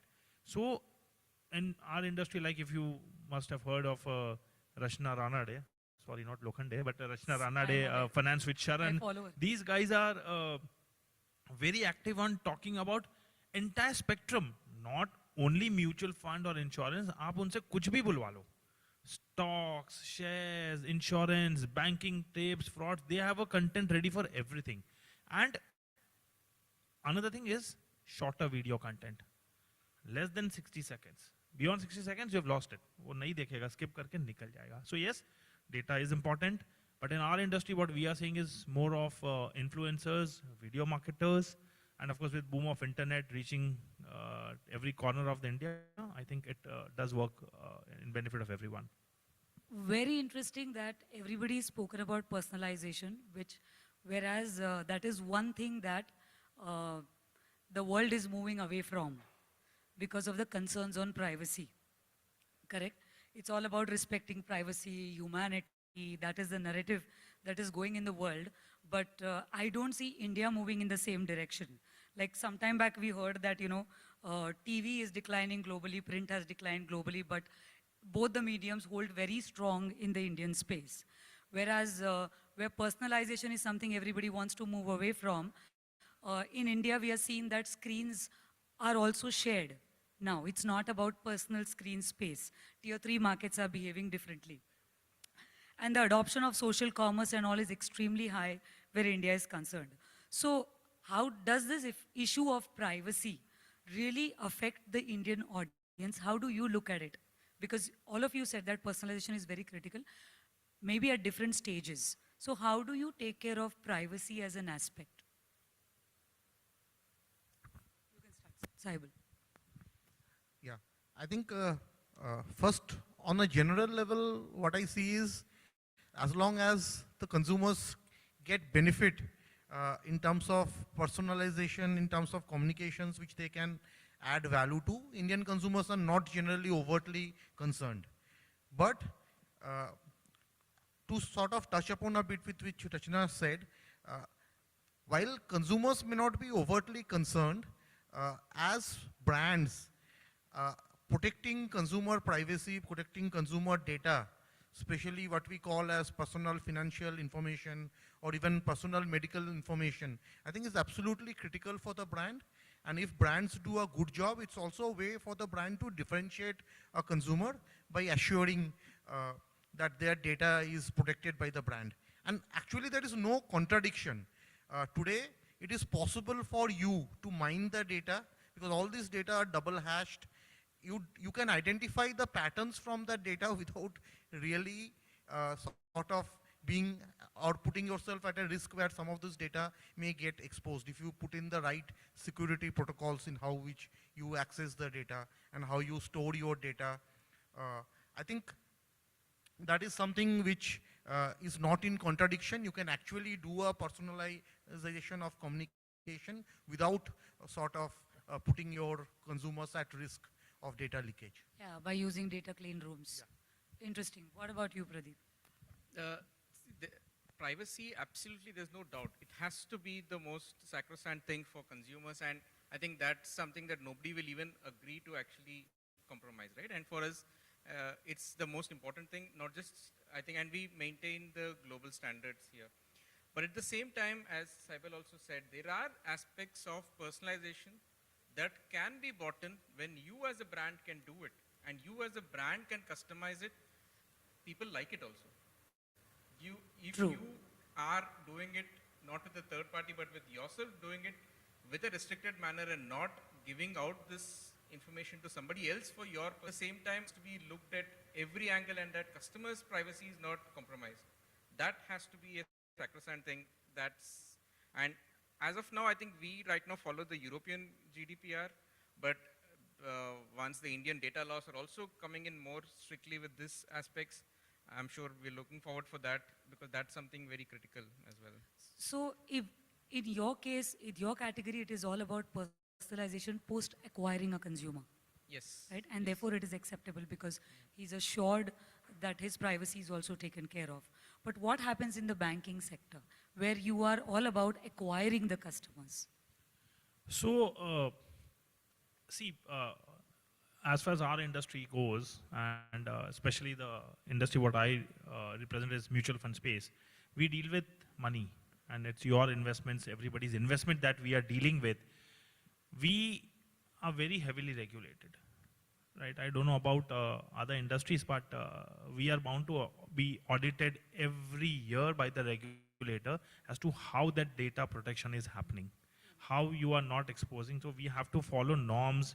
We have to run testings of, in our language, we say it as VAPT testings, which is a third-party agency who does the certification of our web pages, whether it can be hacked or not hacked. If they can be hacked, where are the loopholes? We have to plug that.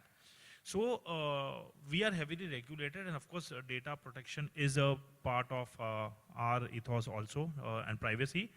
When it comes to personalization, yes, it's desired, but in context of India, so you did mention that in the world it is different, and India it is different.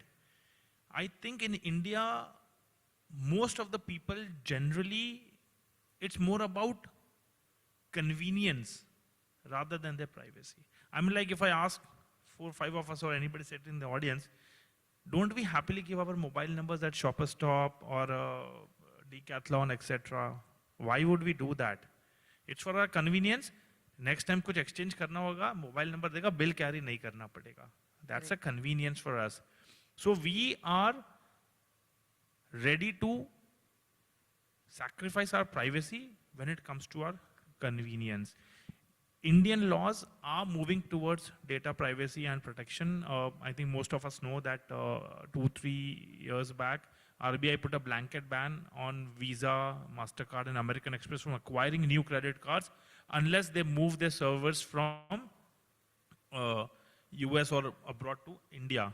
Recent one, 2 days back, we have got a mandate from SEBI, like not we. So we use Bloomberg as our platform for trading, etc. and everything.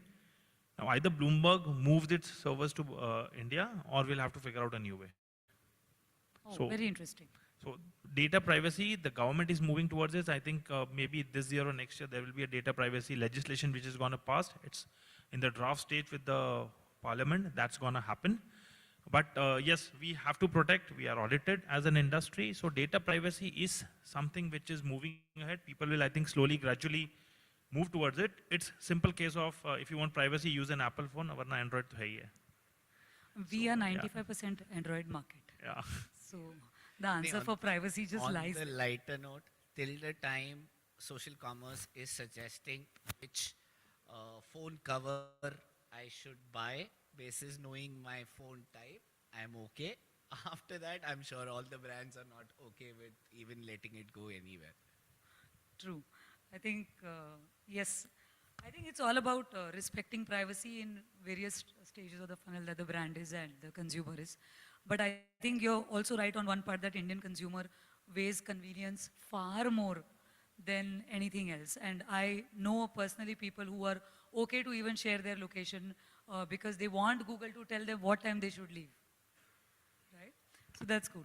Just to add to this also, see the data privacy, if a consumer wants, and as Ashish rightly pointed, that jab tak wo knowledge education nahi aayega, till the time the education is not there, in your phone, in your Facebook profiles, there are mechanisms by way you can switch off the locations, don't show you the ads, etc. Yeah. How many people know about is the question. The awareness levels and education is So that's key. also another point. Now, coming to the key piece for which we are in the conference, which is out of home. Okay. In this evolving landscape, and while you're navigating all these dynamic macro trends, how do you see out of home? What is the role that you see out of home playing in the entire marketing mix? And I know that all of you use out of home in some stage or the other. So I would like to understand from you, how do you see out of home? You can start, Ashish. See, as a brand, we are into like when you deliver healthcare, it's location based right now. So a hospital becomes the key place where you get all the treatment done. And usually hospitals are the places which are getting patients from around 20 to 50 kilometers of that radius. So when you have a product that sells like this, hyperlocal becomes the key. And then your media mix has to be changed accordingly. For you, then you might be, say for instance, in one location, in one city, it might not make sense for you to do print advertising day in, day out, doing TV advertising day in, day out. So then your hyper-local strategies come into play, in which out-of-home plays a very dominant play. And even then, if I have to jump in and talk a little more on this, we even see our considerations going up. We even see our top-of-line awareness also going up. And we even see suddenly your OPDs from those PIN codes also starting going up. So that means the channel not only is making sense from a understanding or channel mix point of view, but it is also delivering it as well. Oh, that's great. So it's a very localized play of out of home where healthcare is concerned. Yes, sir. I would like to add to what Ashish said, while I would put a twist to it. See, it's all about contextuality. So outdoor is a medium which, if deployed in the right location, it helps contextually reinforce some of the messages. I will give you two examples. One is, while we are a very digital platform, we have wallets in, say, top 800 Indian corporates who use Medibuddy wellness service. Now, many of them are not even aware that it is available to them, given by their corporates or by their insurance co-pay wallet, and they can use the service for free. So, for us to ensure that those employees are reminded to use their wallet for either medicine delivery or health check or doctor consultation, putting outdoors in tech parks or near tech parks is an excellent way to remind them that this is a service which is available. The second part of it is what Ashish told. Healthcare is a highly need-based service. So you don't think of healthcare unless you are not really requiring it. So outdoor is very effective if, while going to hospitals or, for that matter, certain other locations, if you can provide top-of-the-mind awareness that some of the services today are also available online. Because the biggest job of any online healthcare platform is to move the existing demand from offline to online basis convenience as a parameter. So targeting them in the right context, I think outdoor is also a great medium. Great. Yes, sir. So in our perspective, outdoor is firstly a pure branding mechanism. I'm sure there will be very few brands who may look at it as a performance mechanism, but then if you want to really use for positioning and branding, I think outdoor is a one of the best mechanisms out there, though I'm not talking about the video part of it. Of course, there are the technology and video-enabled screens, but then when you look at the media mix, as even Ashish was saying, you look at it from a perspective that you have only a limited amount of X amount to be spent, and then you want to be the most effective with that. And you want to be quick and fast also. Nothing beats outdoor. I think it's the most cluttered free environment. Of course, you have to select the right outdoor. It's the most clutter-free. Digital is the most cluttered at times. You'll be loaded with ads everywhere. I like this. So outdoor is clutter-free. It's the first time I'm hearing this, and I'm really loving it. Yeah, of course, you have to select the right outdoor hoarding, because for us, when we as a car brand do ads, we definitely will select locations and places which are really clutter-free, and they definitely give a complete dwell time, which is a very good, especially at airports, especially when you're at a traffic signals. I think it's a very good branding mechanism, and there we see a very good importance. Probably in the COVID, the importance of outdoor went down, but then that's something that's definitely going to because come back. people were not moving out, but they're back. I don't think we ever had COVID. Right now, if you move around in Bombay. Yeah, Jignesh. So I think what I say right now is some of you may have heard like a broken record, of which I keep on harping upon. Outdoor is, yes, of course, one of the oldest medium that I can recall, even before a TV or a digital came into the play. And I think when we were discussing with Rachna, I did touch upon this point. It's from the Raja Maharaja's days. Outdoor is there. वो गांव के चौराहे पे तख्ती लगा जाते थे. You know, this is the announcement from the king. It's as old as a medium. For us, yes, whenever we plan a campaign close to the 25 to 30% of the spends are earmarked for the outdoor spends. And as Pradeep and others rightly touched upon, yes, digital is cluttered. TV, if you switch the channel during the IPL match to see something else, your ad is not seen. Digital mein, you can skip the ad on YouTube, the banner is rotating. With outdoor, you can't do that. If you say I am on the road and I will not see that outdoor hoarding, I'll close my eyes. Probably you will find yourself at a hospital at maybe Narayana Health mein, because you'll meet with an accident, but obvious, right? You can't close your eyes to the outdoor mechanism. Outdoor is another mechanism, where, advertising media, where you can do some sort of CSR. You know, your garden is sponsored, L&T circle, this kind of stuff can only is possible with outdoor. The biggest thing is, and I'll touch upon, this is my conversation with my agency, Madison Jayesh, why we did a campaign for our brand got transitioned in end of second half of the March, and we wanted to take this huge new outdoor space, which is at the Bandra, which is by the Roshan Publicity. It was booked for next 6 months. How cool is it? The outdoor site was booked for next 6 months.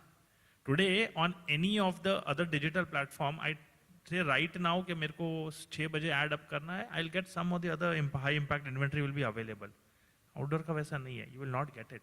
So outdoor is a very powerful medium, and I think as marketers, and since I like 4 + 1, 5 of us are here to endorse, and all of you are for the outdoor conference, it's yes, we all believe outdoor is a great mechanism and it does work for us. I fully agree with him that good properties are very difficult to get. I remember whenever I ask an agency for some good properties, they say that's an annual deal, that's not available. Yes. May quickly just to add to all of this, the minute our campaigns used to go live and outdoor used to come up, then we used to start hearing, "Ab dikh raha hai campaign, हाँ campaign चल रहा है." So yes, of course, these things used to happen and they're still happening. Yes, so I understand that outdoor is playing a great role in all your marketing mix. I'm loving hearing that it's a great medium compared to TV, digital, and print, which is very impressive to hear. Very rarely advertisers are so vocal about bashing other medium and they're actually promoting out of home. So I think this is a great panel discussion just by that standard. But now you know that every medium is digitizing, right? Whether it is TV, whether it is print, every other medium, and so is out of home. And with this digitization, there are a lot of digital out-of-home assets that have come up in a lot of place-based or ambient spaces like residential, corporates, airports already have, and more are being built. Plus, there is data availability, which is there at various agency levels, you know, on mobile data. A lot of data is being available. Do you think this can improve the effectiveness of out-of-home advertising, and how can you leverage these advancements? Like how good it is for Mercedes to use DOH? For us, and the data. it's using data is definitely needed. In fact, you know, it's not so difficult actually. I'm really glad that Tata Motors colleague showed so many advanced technologies that they use, but then for us it's very simple. So we know that the advantage we have as a brand is we get the customer's address, right? So we know that XYZ number of people stay in a society, and there are enough technologies these days which give you society linked ads, right? So you only do an ad in one community and one society actually, right? So, and for us to select outdoor mechanisms in those societies, areas is very easy, because we know that we don't need to go really mass, but that helps us in data to also see did further sales come out of that or not. So it's in a way measurable for us, so that way it's effective. But as I said, you can't measure always outdoor because it's a branding mechanism when you really go for the real impact ones. So we have to not go with only data on this aspect. Great. What about you, Seb? Yeah, I think I will touch on the other aspect also. I think with digitization, the ability to show different type of content in a much more creative way, which is much more clutter breaking, also is something which is happening. Earlier there were only so many fixed representations which you can do on a fixed asset. With those assets becoming digitized, your ability to reinforce some of your brand messages in a more effective way is increasing.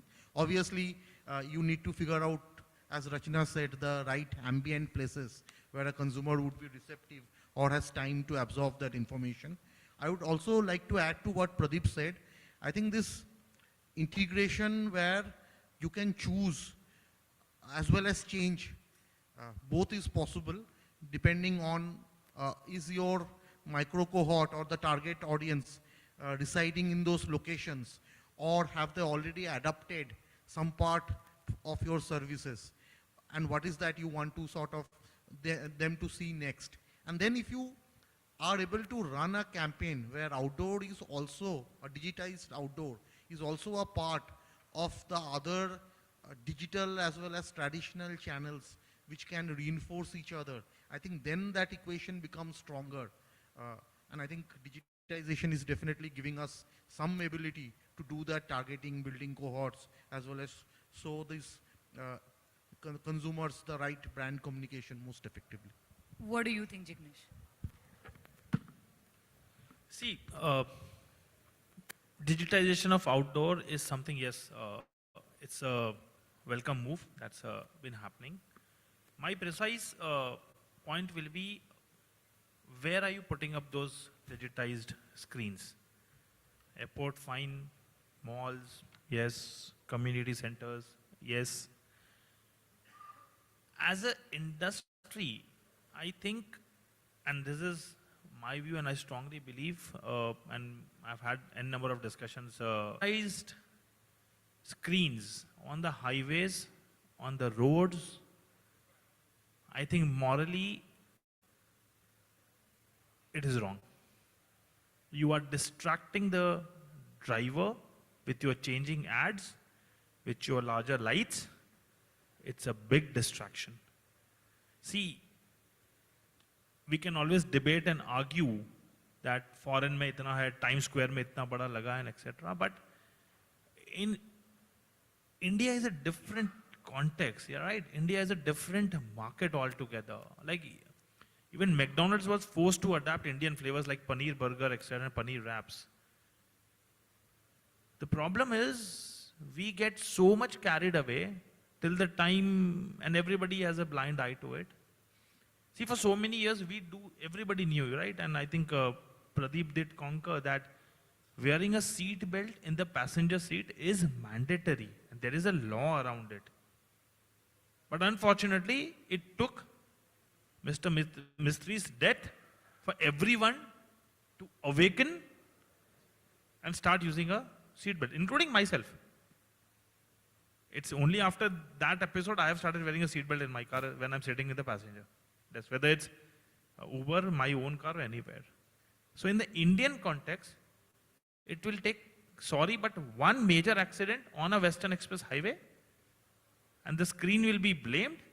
And the next you see is the Janta, people coming on the road, breaking out those screens, BMC pulling them down, and investment wasted by the agency or the people who are owning those sites.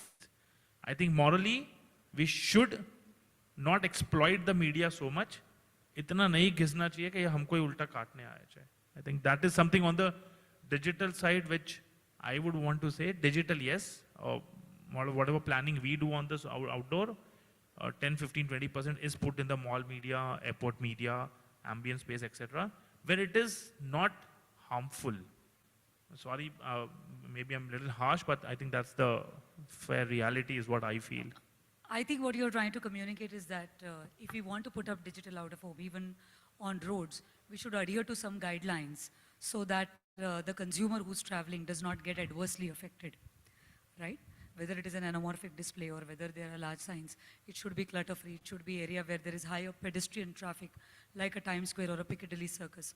And it should serve the purpose, it should add value to the consumer's life and not really be adverse on them. So we hear that, and I'm sure the media owners sitting here are hearing that and would take your advice seriously. We are not feeling bad about it. Don't worry about that. Okay.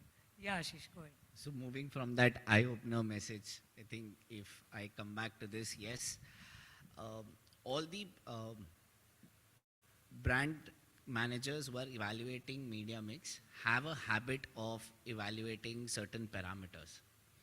Be it saying that we started with TV, okay, I started with TV, I started with digital, I have a metric style to evaluate.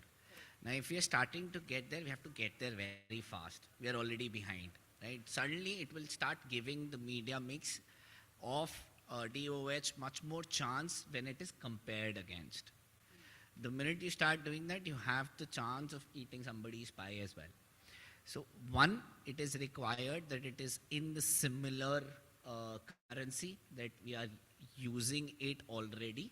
Okay. Say, for instance, gross impression is everything that we all understand. CPMs, we all understand. Do we want to fit it and compare it from a CPT point of view? Then it makes sense for you. So it's important. Yes, the change is there. And I don't know how many years we've been talking about this. The RNF should come, the kind of population, the kind of multiplications, the kind of things that we have done to put a sense to it. But it is required, and it's going to be helpful only, nothing else. So while I hear that digital out of home is great and it's definitely a flexible way to advertise and gives you more avenues and all, measuring it is very important. And considering that the availability of data is there, what are your expectations, from that data? What are your expectations in this current marketing landscape that out of home should deliver, apart from digitization and on the data side? I think I would continue from what Ashish said. See, end of the day, a marketer has 100 rupees to spend. And these days that 100 rupees is getting squeezed downwards. So it's not actually 100. And then there are multiple stakeholders who are looking at that number, right from the CFO to the CEO to the board, who is asking you that what's the effectivity of your spend, and there is a huge pressure to show even short-term and medium-term results apart from the long-term brand building. Now, given that being the reality, and there are competing media choices available, so as a marketer, one needs to balance. And the way a marketer balances is by looking at what is to the extent measurable and how efficiently and how he can deploy his money so that the output is maximized. Now, the problem with outdoors, and that's what Ashish was saying, I think my co-panelist will also agree, is the measurability is not very well defined there. You have matrices which you can use for TV, you can use for digital, and some of these mediums also give very short-term results and results very fast. Not short-term results, maybe results faster, like digital and all, and you can measure it right from impressions on the brand side to transactions.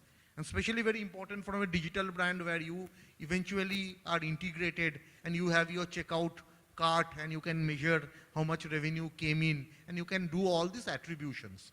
Now, what is probably holding back OH is it's very difficult to measure unless you do it in-house. I will give you an example where we did it in-house by A/B testing. Like there were hoardings which we have put in outside certain corporates. We had the same or similar product. And then in other locations, because maybe we didn't even get those outdoors, they were not available. Someone had taken in for annual contract. But it was a good way to A/B test. And you could see a lift. But unfortunately, that is not very scalable. I saw a lift of 7 to 8% approximately. But then it is not scalable. It is the effort which a brand has to put. There is no central or industry accepted matrices which you get. And that is sort of hampering a decision. You really have to be bold to say that I will take a bet where I will put in money on outdoors at the cost of not putting it on digital or in some other medium like TV also where you can get reach, you have measurability. So having talked about all these pros of outdoors, I think that's a challenge which we have been grappling with. There is every media agency who comes to us have their proprietary models which are not comparable. It's not, you cannot club them together and make a holistic decision where you can go and sort of, it end of the day becomes more of a gut feel or something which is over years of experiences where you take a bet on putting your money on certain outdoors. I think that's the challenge. Okay, I definitely hear that as a challenge. What I understand is you're looking for a common currency which you're able to deploy along with other channels, and you're able to measure exactly the way you measure other channels, right? It's a very, very large subject. It's not a simple subject, and I think a panel discussion is not enough for that. Okay, but do you have a similar experience, Jignesh, on when you measure campaigns, because you actively do a lot of out of home, especially when you do did the transition to Bandhan? See, I'll concur with what Saibal said. It takes really a bold marketer to go and tell the management with thumping heart, "Nahi sir, outdoor karna hi hai."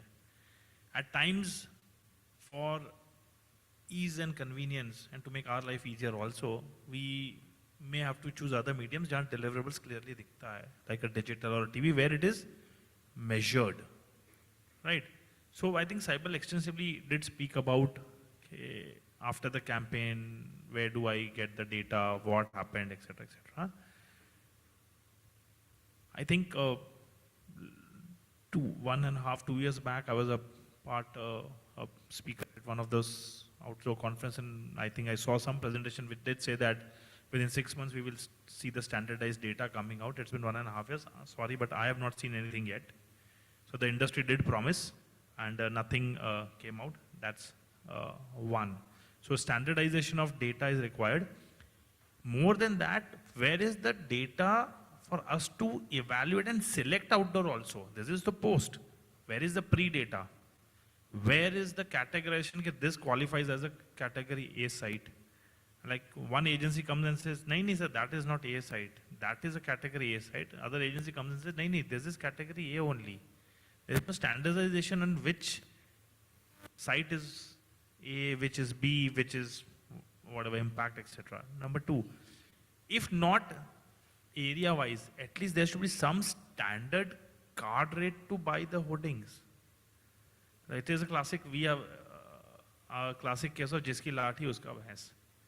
जिसके पास वो medium है, who has the inventory, and if you want it, if available, pay a premium, get it. Otherwise, it's all dependent on how it is going. जैसा चल रहा है, हम चला रहे हैं, industry चल रही है. We will keep on working on it. So, pre-data चाहिए, post भी चाहिए. I am guaranteeing you, if as an industry you put these things right, which is predominantly I'm saying about PDOH, programmatic, this industry can give digital a run for its money. It can be compared at par.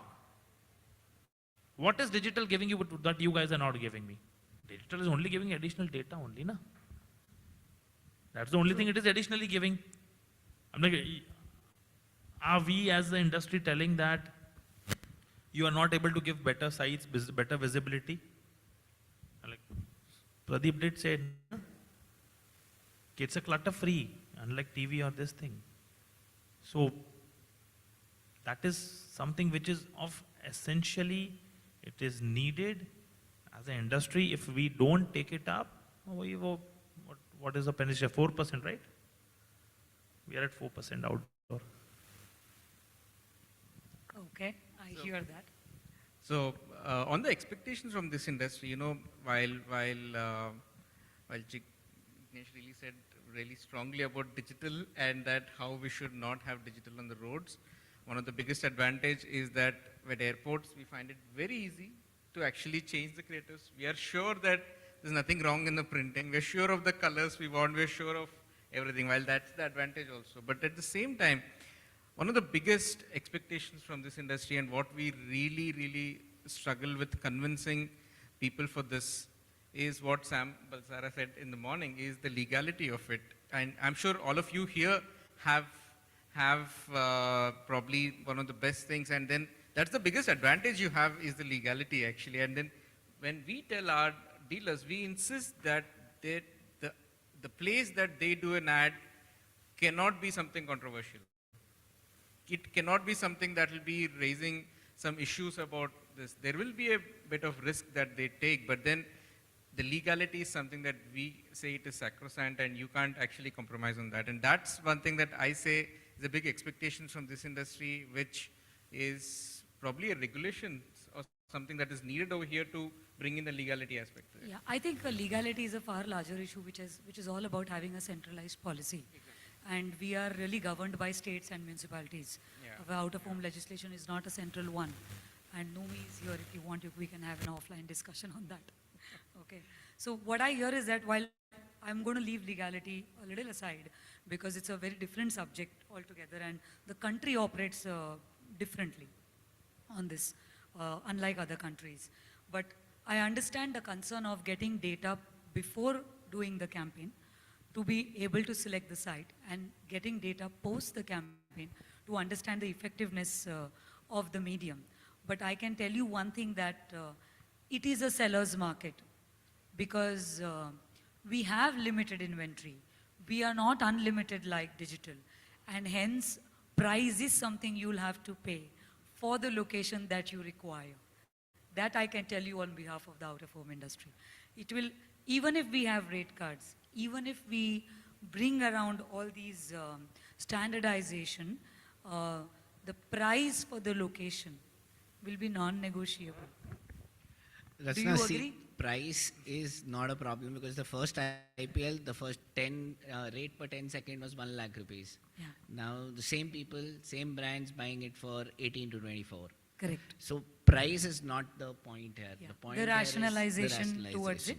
I understand that. Also there is no benchmarked quality. Like, I don't know what is the actual sites. Like, today we do it very, it's not at all scalable. We send teams to recce the sites just to have our own satisfaction. Someone from the brand side will also go and recce those sites. The good sites you have to take if you have to take an annual deal. So there is a huge investment going in one bulk. You have to manually go and at times recce those sites. Different agencies will quote different prices. There is no standardized pricing also available. So it depends on how much you can haggle, negotiate. All those are things which takes a lot of energy, and then it will come down to you. If you want this site, you have to take it on an annual deal. Sounds very India. Then you negotiate. On all aspects. So if you have scale that you have to invest in outdoors, or you have been able to convince not only yourself but also your stakeholders that this is an investment you need to do, then you also need to haggle a lot.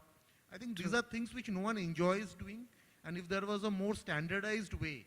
Today when we compared with digital is very easy. I don't need anyone. I will sit on the Google or Facebook console, and with a basic knowledge even I can book my inventory and I can do a self-serve and I am done. I don't need anyone. Yeah. I don't even need an agency. I don't even need a digital marketing manager. I can do it myself. But yes, in we cannot outdoors, identify I will have to boats. send someone to recce the site. And we have been doing this for a while now. So I think this is something which should change. See, I think it's a very local medium. Okay, while it is impactful, it is nationally available and all, but it's a very localized medium, and we will always have ground nuances to out of home. We will always have all these aspects. They will continue. But I hear that there should be a central repository system where you are able to easily select, easily choose what you want, and understand, the legalities, understand the standard on which they are operating. I hear that. I think our time is up. I'm going to just summarize it for you if you don't mind, right? I think what I hear is that out-of-home is a medium that sells the best. But I think perhaps we have failed to appeal to the broader audience on this aspect because the fundamental requirements of hypergrowth remains the same.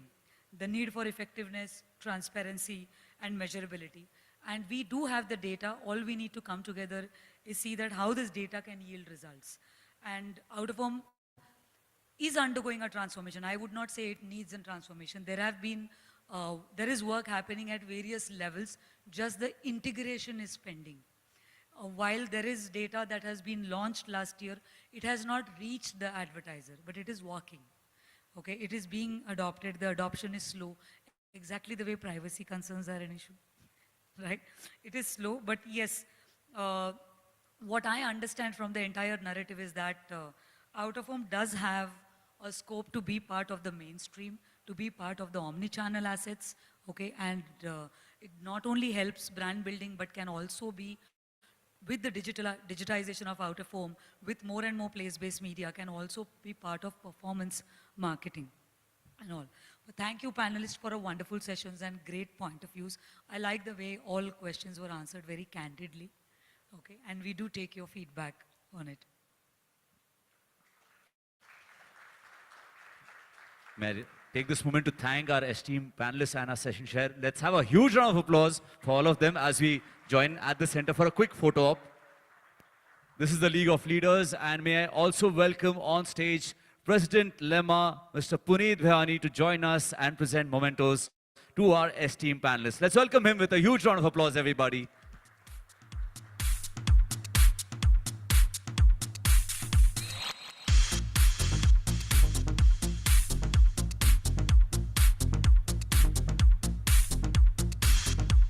May I request you, sir, to join in the photo op first, for us to capture this moment on screen, if you could join in, sir. A big round of applause as we have the team standing together.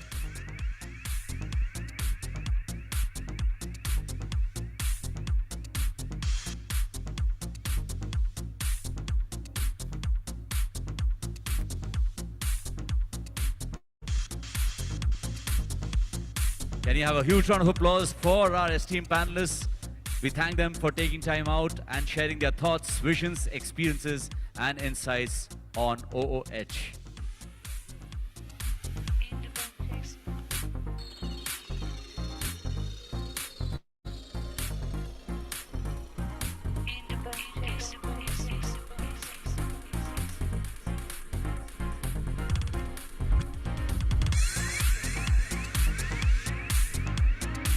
Thank you so much, sir, for doing the honors. And a big thank you to our esteemed panelists and to our session chair, Ms. Rashna Lokande. Well. We're almost done with the first half, but on the other side of lunch, well, we have a lunch break, and we have some really exciting speakers and sessions. So we look forward to your presence. Due to paucity of time, we have a quick 30 minutes break. Let's see you on the other side precisely at 2:15. This is Ajay Rahul with you, welcoming you to the next part.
Ladies and gentlemen, we are about to start with the second half. May I again humbly request you to please keep your mobile phones on silent mode as we part and start with the second half of the conference on day one.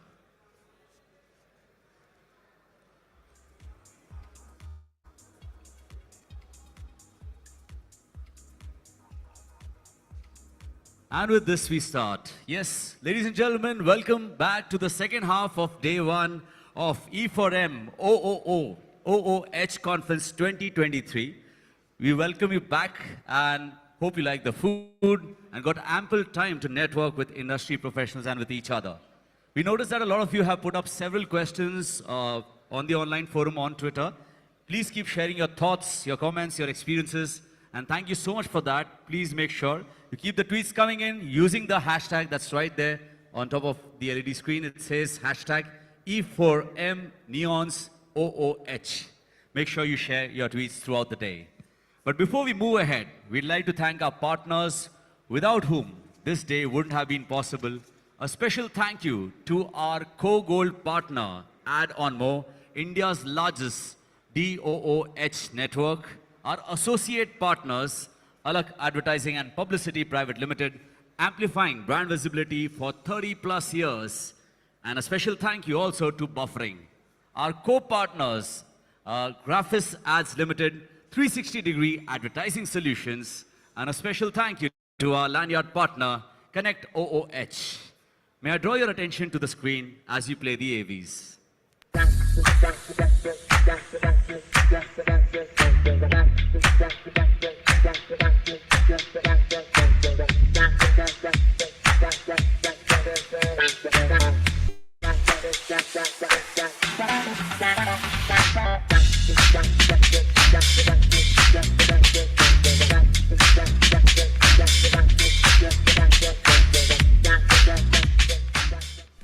Outdoor campaign is defined by three terms: impact, impact and impact.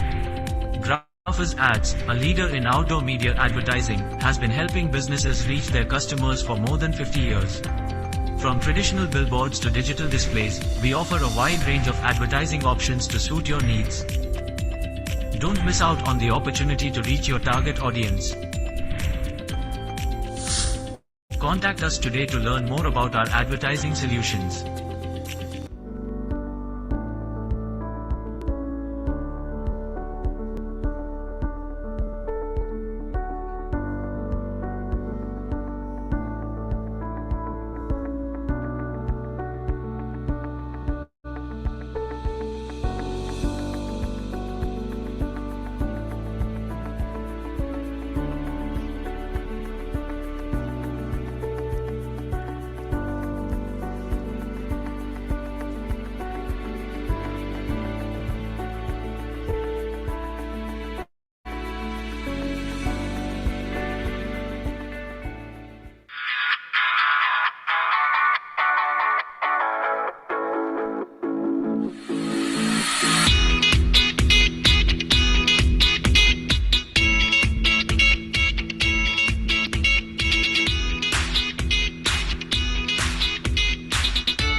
Schindler.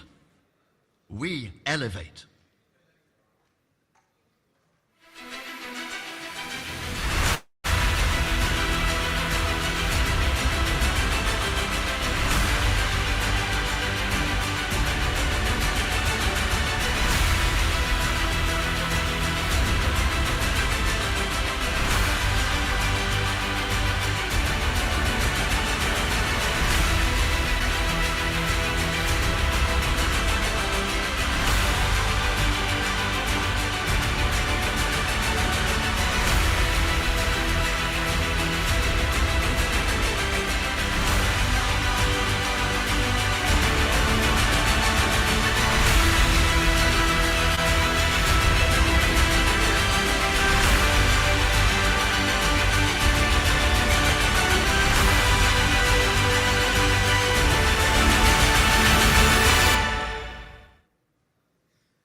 always believe that the E4M team brings the best seminars, conferences, and awards in the country and across the globe.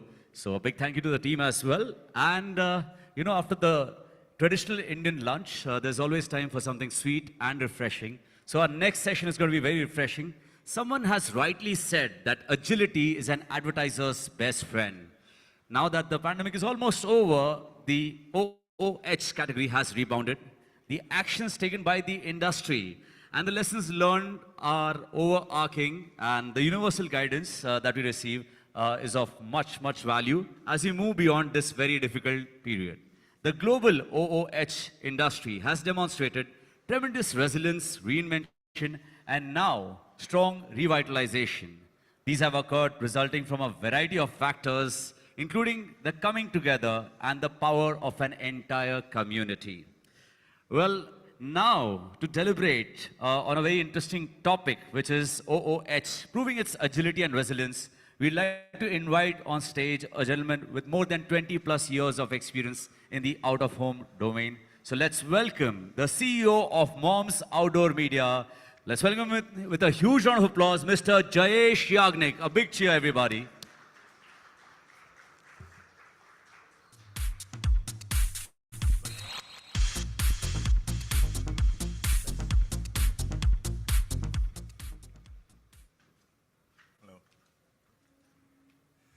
Well, thank you so much, E4M, for giving me this such a fabulous time to present this, which is immediately post after lunch.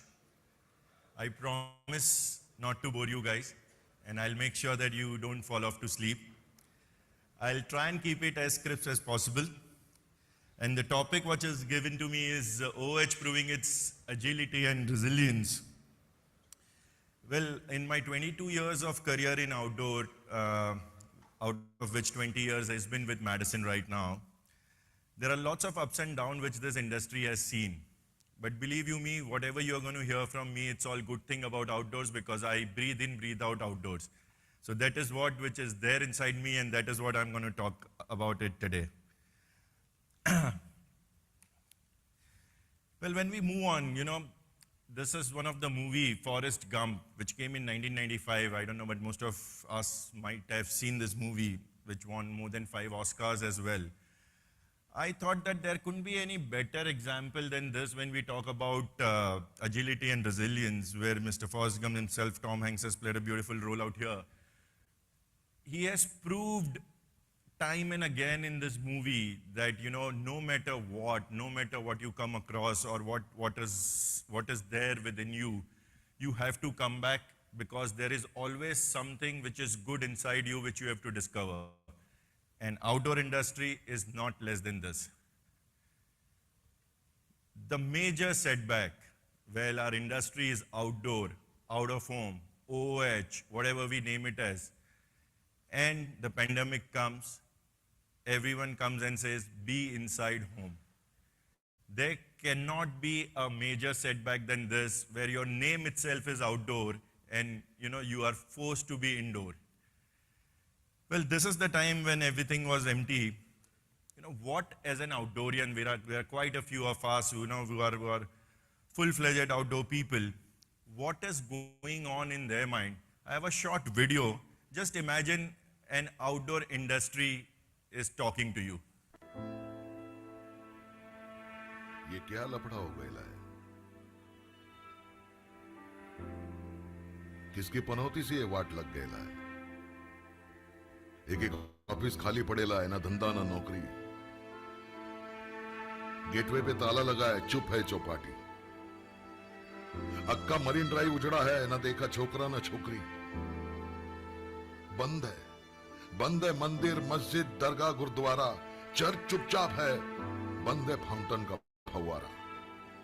न चिल्लम chilli, न मच्छी का पानी का टोकरी, न film, न mall, न वड़ा पाव की गाड़ी, न दंगा, न पंगा, न चोरी, न मारा मारी. कितना दिन हुआ मालूम?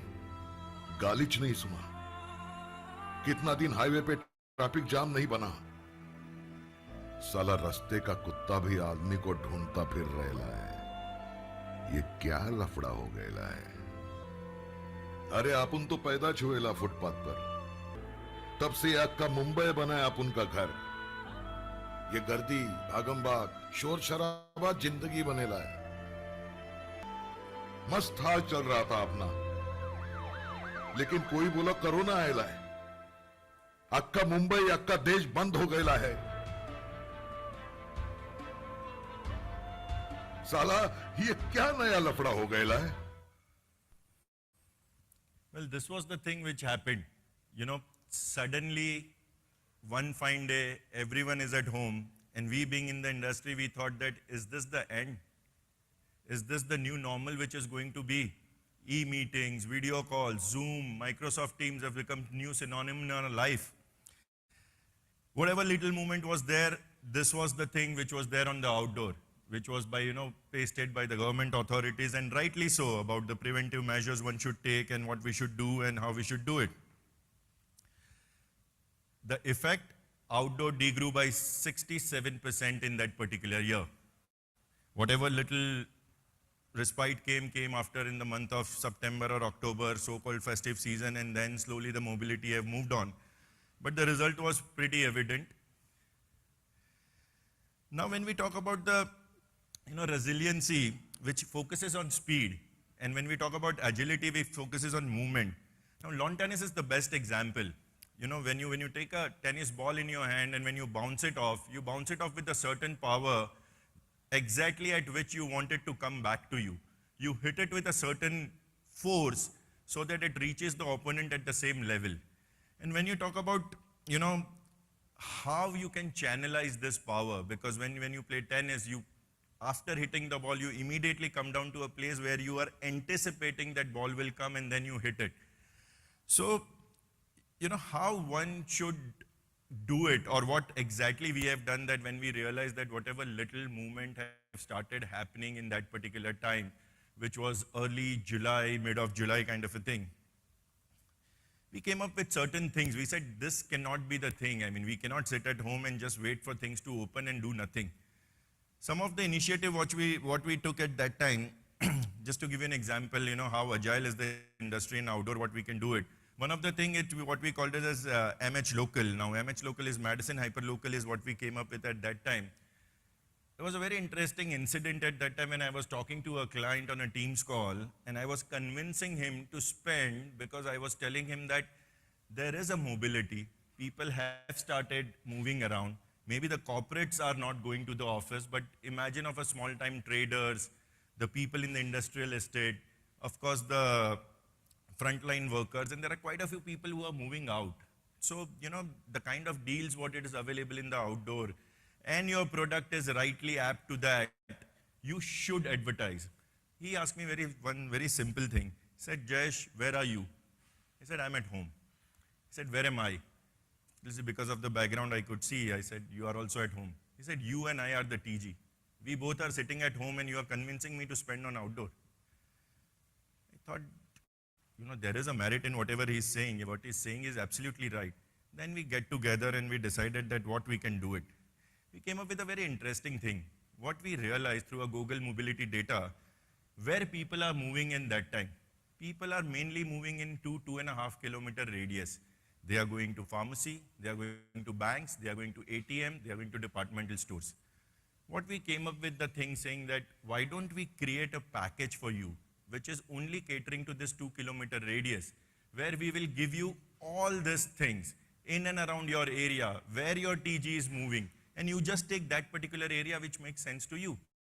Now imagine a 2 kilometer in one city, different client taking different area, practically you are having an entire city campaign.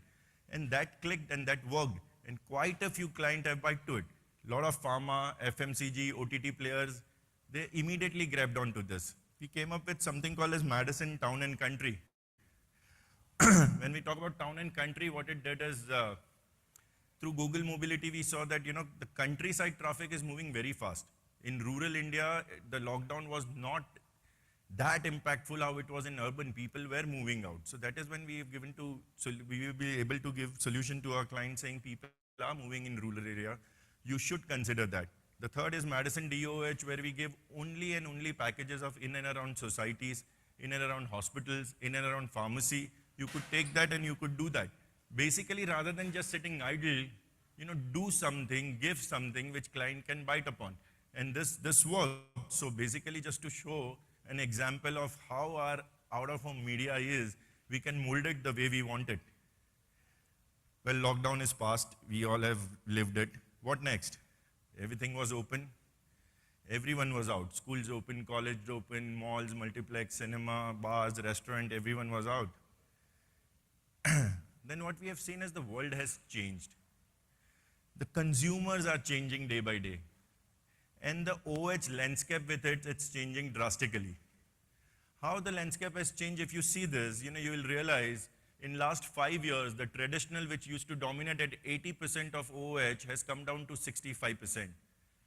Where this 15% has gone, this 15% has plowed it back in terms of airports, malls, transit, digital out-of-home, etc. If you see that, like there were 69 airports in 2015 and right now there are 127 airports. Look at the infrastructure and it is growing day by day. Another thing is metro rail. Metro rail services active in 15 cities and it's growing to 23 cities now. Rise in digital out-of-home investment, which is close to 15% as of now. So the outdoor landscape is changing tremendously. Look at the outdoor trends. Now we have seen that there is a destination growing, newer airports, better infrastructure. While this continues, but there are also some aspects which is influencing outdoor today, and we have heard that in a panel discussion and a presentation before that. Tech-led innovation is something which is driving it. Growth of digital out-of-home, of course, it's adding to it. Data revolution, which is happening right now, though it's not at a syndicated industry level, but it's happening. Localization, creativity, which Sam spoke about this morning, and wider and deeper reach is driving outdoor. These are the three main things, we spoke this about in the morning also, which is digital out-of-home, technology, measurement. There was a question in panel discussion where they said, why digital out-of-home and what are the things which it does? If I have to sum it up all here, yes, digital out-of-home, you can customize the creative, it's contextual, it's interactive, creative impact, storytelling. There are various things which you can do in digital out-of-home, and hence it's gaining its momentum, and rightly so. Technology, anamorphic, Arijit did show us in the morning, how they've done anamorphic for one of their clients. Programmatic, AR, QR code, all this is adding layer to the outdoor. Now, when we have a technology, the growth of a particular medium grows tremendously. And we have seen that wherever the technology has come, it has taken media to a next level. So there is nothing change in outdoor as well. Just to give you a few of the example, offline to online. Now this is something in outdoor which is no more an alien thing. People do offline to online. You can decide on a particular, we have recently did for one of the Redmi Note 12 campaign, where a particular billboard, if you do the lat long of that thing, draw a polygon around it, and anyone who moves past that particular polygon, he will be served with a banner ad on numerous apps. So this is offline to online. On outdoor, you can do it. One of the thing is QR code. Now this we have done it for one of our client, Bajaj Pulsar, is in a metro train audience, when they are very, very receptive to a bike thing, because you are traveling by public transport, bike is something which is there in your mind. We have done a QR code there. Once you scan it, it takes you to a YouTube page. It serves you an ad. There is a form which you can fill up. So the efficacy of a medium is also can be measured. They had a separate QR code for outdoor. So you can measure what kind of an efficacy this medium is getting you. Lastly, the holographic projection, what we have done for our client Mountain Dew. What does Mountain Dew stands for? It's about courage. Dar ke aage jeet hai. What we have done that, usually we are in a country of where there are multiple statues. Usually statues, we have statues created of legend. At Mountain Dew, what we thought is every individual, who has overcome some kind of a fear in your life, then he or herself is a legend in their own world. Why don't we celebrate that? What one has to do is you just have to go, tell them what is the fear you have overcome, fear of height, fear of water, fear of public appearance, fear of whatever it could be. And then, this is a holographic projection. They will scan your image. It will be projected and there'll be a 25 feet statue which will be created, which will be visible to the entire world in that area. So this is the kind of a thing. I have a short video which I'll show you, which will give you a better idea about this.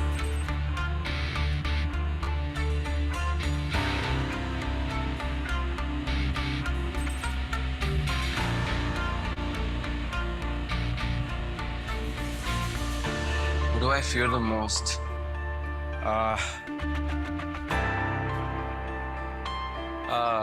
Say heights. Is flying. Failure. Disappointing my mom. Lack of confidence.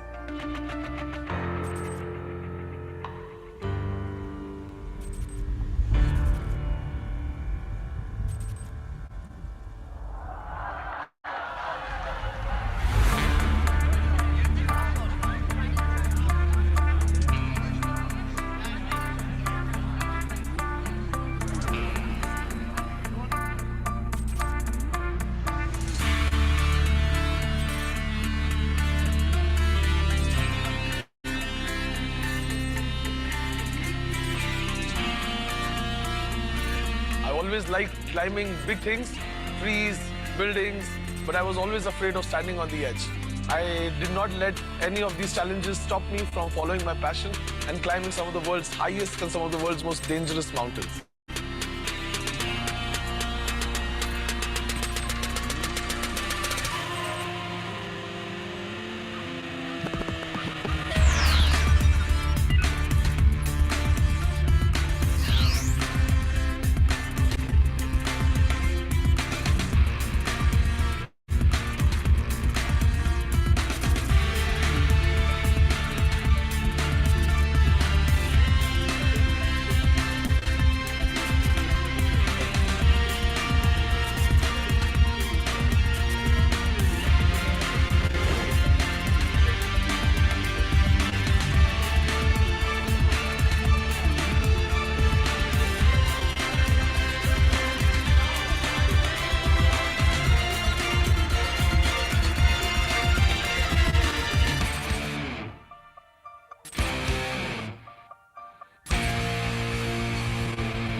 To be able to climb the mountains outside, I had to climb the mountain within.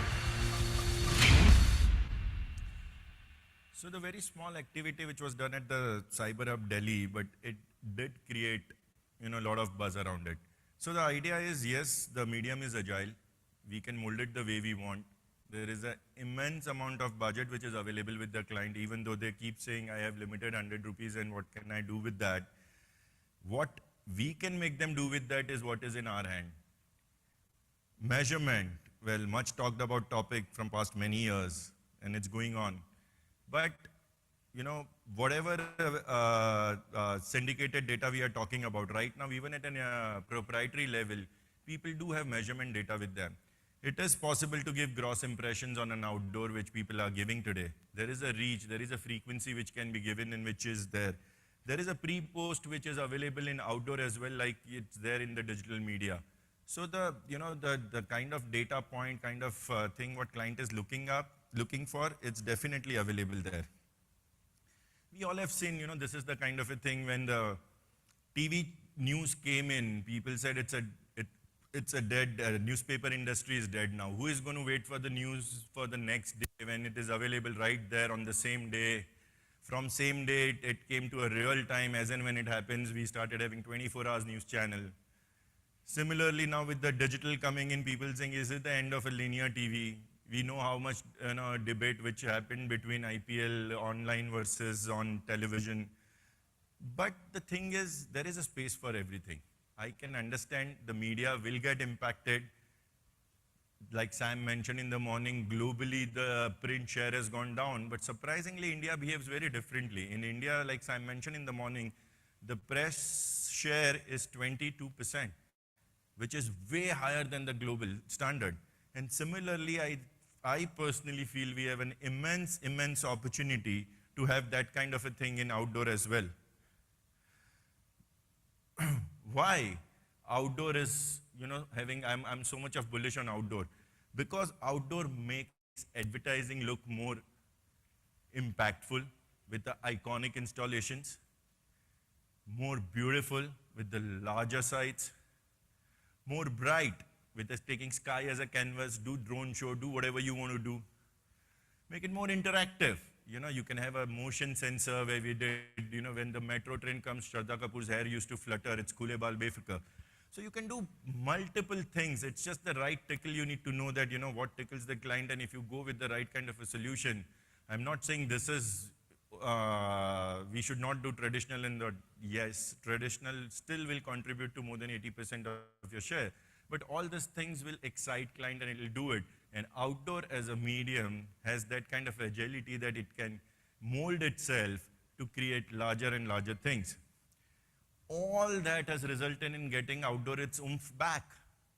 If you see here, in 2017, the industry was at about 3,000 crore, grew at a rate of about 9%, then 4%, and then COVID came, we smashingly came down, and it was at 63% down at close to 1,300 crores. But now you see last year in 2022, it is the highest ever outdoor has reached, which is at 3,600 crore approximately. And in the Pitch Madison report, we have projected that this year, which is 2023, first time ever outdoor is going to break the 4,000 crore barrier. So outdoor is definitely growing. Yes, what we have to work is increasing its share in the overall media pie, but it is there to stay.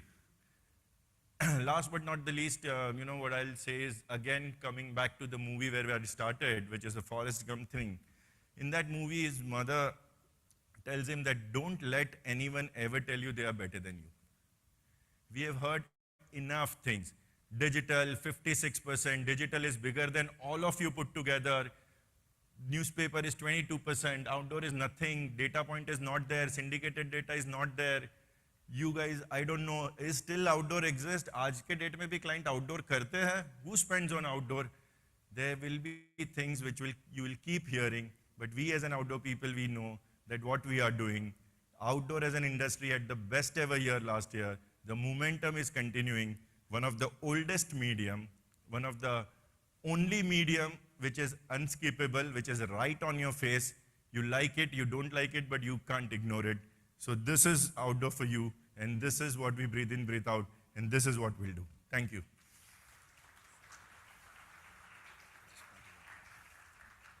I think undoubtedly the most inspiring words that I've heard. So a big round of applause for Mr. Jayesh Yagnik. Zordar taaliyan ho jaye. And may I request Arminio Ribeiro to join us on stage to present a memento on behalf of the team.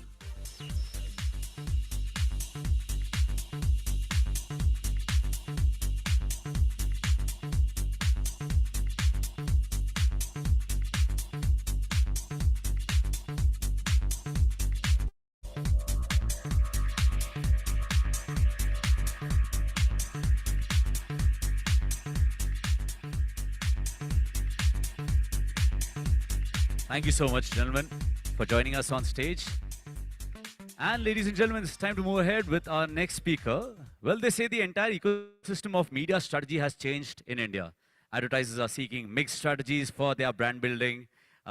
We see so many reports from Deloitte which highlight these changes and also where OOH stands in such media planning. And to share these facts with us on media's role in the new ecosystem of experiential and outdoor advertising, we have with us Irvinder Kaur Ray, Executive Director, Risk Advisory, Deloitte India. Let's welcome Irvinder with a huge round of applause. Zordar taaliyan, everybody.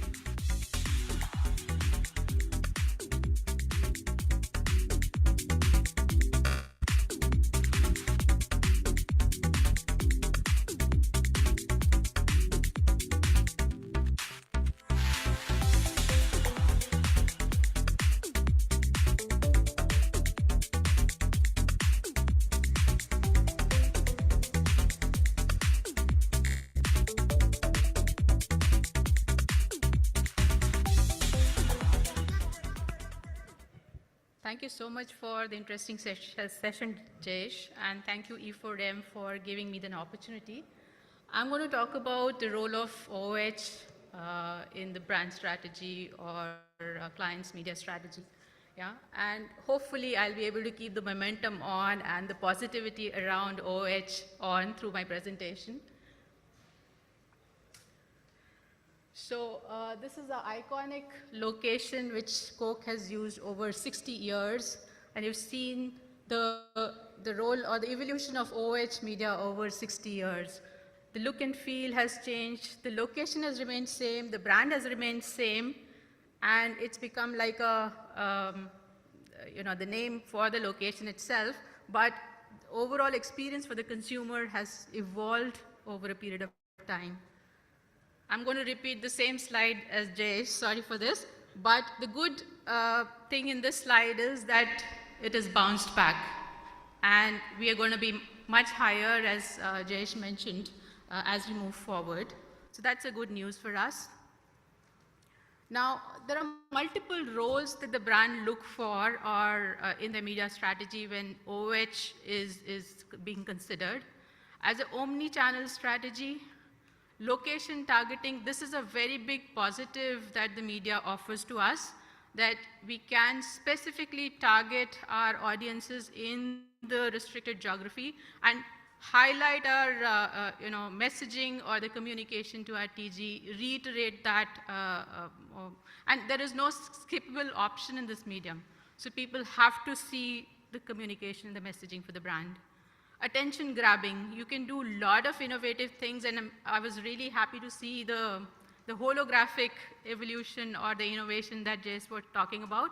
So attention grabbing, so this media offers a lot of innovation ideas for the brands to bring their brand closer to the audiences, create that kind of engagement with the consumers, which typically other mediums like television, etc., may not be able to create that. Building brand association. So if you want to drive a brand message in an innovative, interactive manner, this is one of the medium that you can use.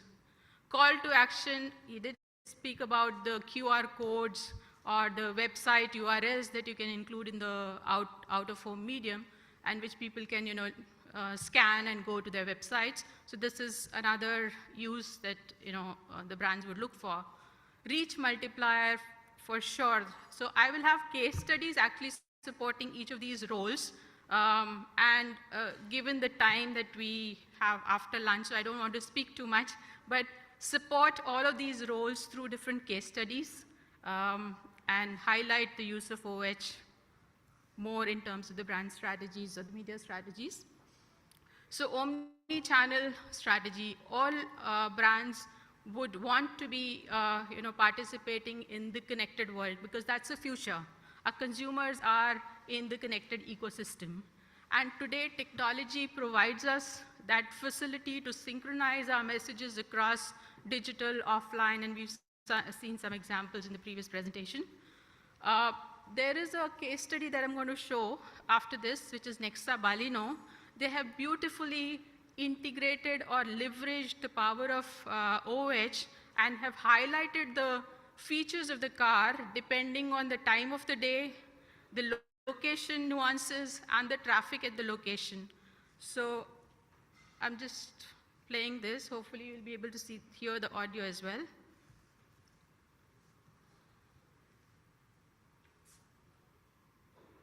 No audio?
So Puneet, I said that I'm going to take your case study to talk about it. Sorry for this, but yeah, that was a case study from Lemma. So location targeting, again, is another advantage that we bring in here through OOH as a medium. And if we can serve the communication at the right place, at the right time, to the right audiences, that becomes very powerful. So in this example by DKNY, they actually created the niche audiences using a platform, overlaid the digital inventory to reach the right target audiences, and they used 15 different creatives which were used at different point in time to reach out or engage with the right TG, and it was quite successful. So that is the advantage which digital medium digital OOH actually offers to you, so you can have multiple creatives reaching out to your consumers through that single asset. This is another example where KFC utilized it quite effectively using smoking billboards. And here they could, one is attention grabbing. So it was attention grabbing because the whole billboard was emitting smoke during the peak hours. But it could drive the key message that the brand was trying to drive in to the consumers, which is great taste. So brand could build the association with that great taste. Now, if the billboard can actually solve a real life problem, nothing could be more engaging than that. So in this example, how the brand used OOH or a billboard to help solve the critical problem that the people were facing. UTech, the University of Engineering and Technology, was about to open the application period for 2013, so they needed to call students' attention. Lima and its surrounding villages are located in the coastal desert of Peru. In this place, there are many people suffering from the lack of potable water. Acá en este pueblo de Pujama, todos, su mayoría sacamos agua de pozo. Y no es agradable y es contaminado. The presence of rain in this region is almost zero, but the atmospheric humidity is about 98%. Inspired by this, we worked as a team, UTech and the agency, to build the first billboard that produces drinking water out of air. The billboard has a unique technology that captures the air humidity and turns it into drinking water. Cada generador atrapa lo que es la humedad del ambiente. De ahí pasa un sistema de osmosis inversa. Cada tanque almacena promedio de 20 litros. Las 5 máquinas van a hacer este proceso y se va a almacenar todo en un solo tanque. The billboard has already produced thousands of liters of drinking water. That equals the water consumption of hundreds of families per month. ¿No? Que pongan en diferentes lugares, ¿no? Si es posible en cada anexo, en cada caserío, en cada pueblo, para que el agua sea generada por medio de los paneles, ¿no? Un agua que realmente nos da vida, ¿no?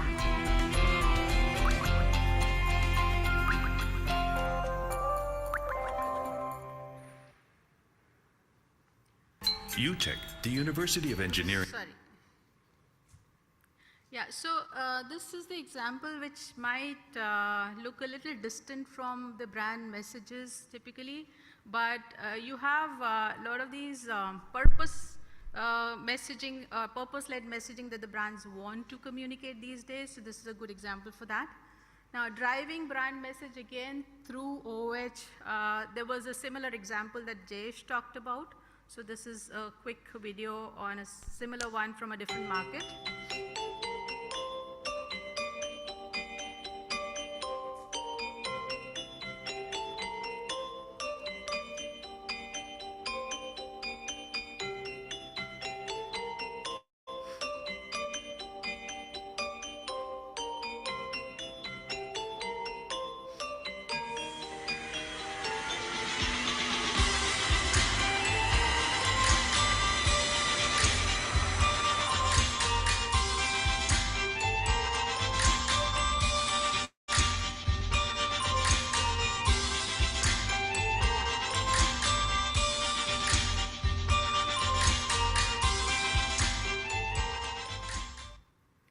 So the brand messages can come alive through a very engaging manner if you use innovation in your OOH as a medium.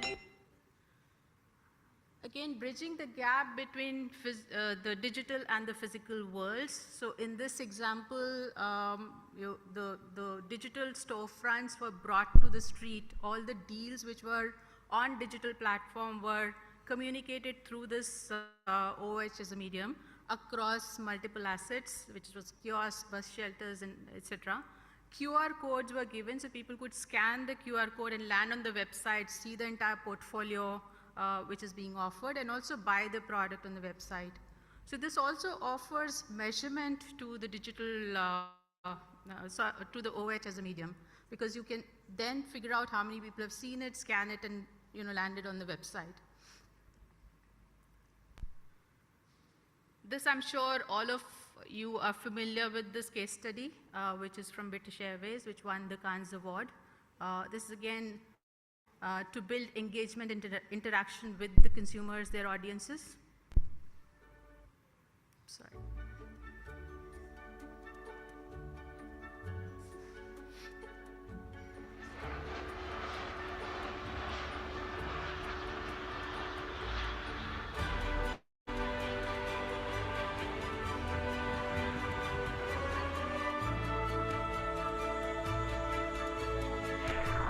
What the public saw as magic was actually a carefully orchestrated feat of technology. We mounted an ADS-B antenna on the roof of a nearby building to read live data directly from each aircraft's transponder within 200 kilometers. All aircraft emit radio waves containing their speed, altitude, GPS location, and a call sign. Our antenna was connected to a PC with a custom-built application, which identified the British Airways planes and sent the data to our cloud server that controlled the billboards. We created a virtual trigger zone in the sky that acted like a tripwire, so that when a BA plane entered our trigger zone, within 0.2 seconds we'd cross-reference the registration number with flight data from Heathrow to determine the destination. Cloud altitude data told us if the plane could be seen, and if it could, the information was sent to our billboard, interrupting the current content and playing our ad.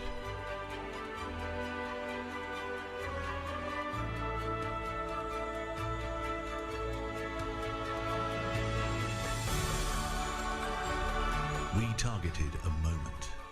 The moment a plane flies overhead, inspiring our audience to share what they saw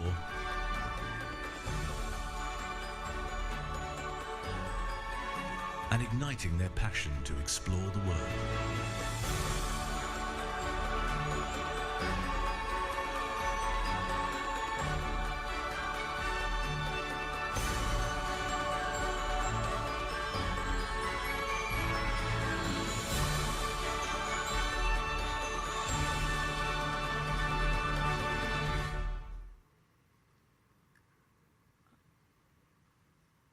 This is another attention-grabbing communication. You would have noticed it on LinkedIn. It was becoming very popular in the recent times. It is, again, the right place, the right time, and the message delivered in a very innovative way.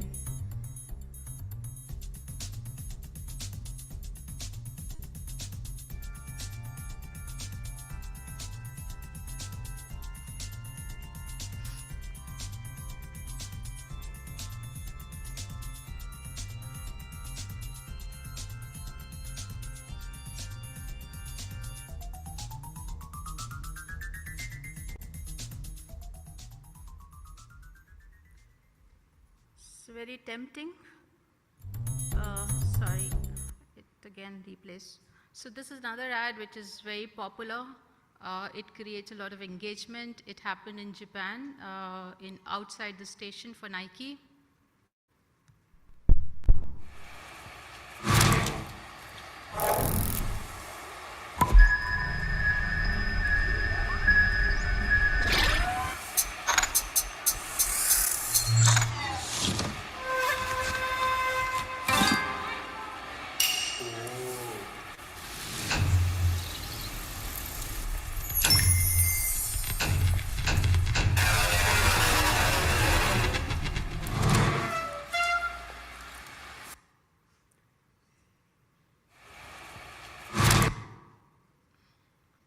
Now, OH is a reach multiplier.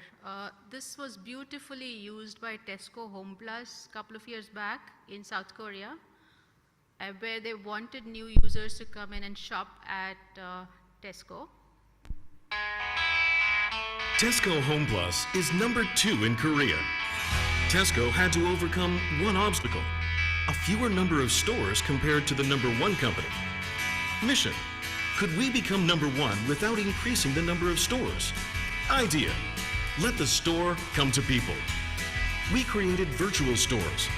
Our first try was subway stations. Although virtual, the displays were exactly the same as actual stores. Only one thing is different. You use smartphones to shop. Scan the QR code with your phone and the product automatically lands in your online cart. When the online purchase is done, it will be delivered to your door right after you get home. Result: people can shop at Tesco Home Plus wherever they go without having to visit the actual store.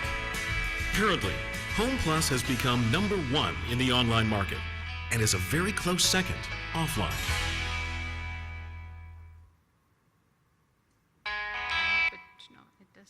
So mobile out of home is the best solution for reach multiplier. You can make the entire set of consumers en route about your brand, the message that you want to communicate. And today you have beautiful bus wraps and train wraps available for your brands.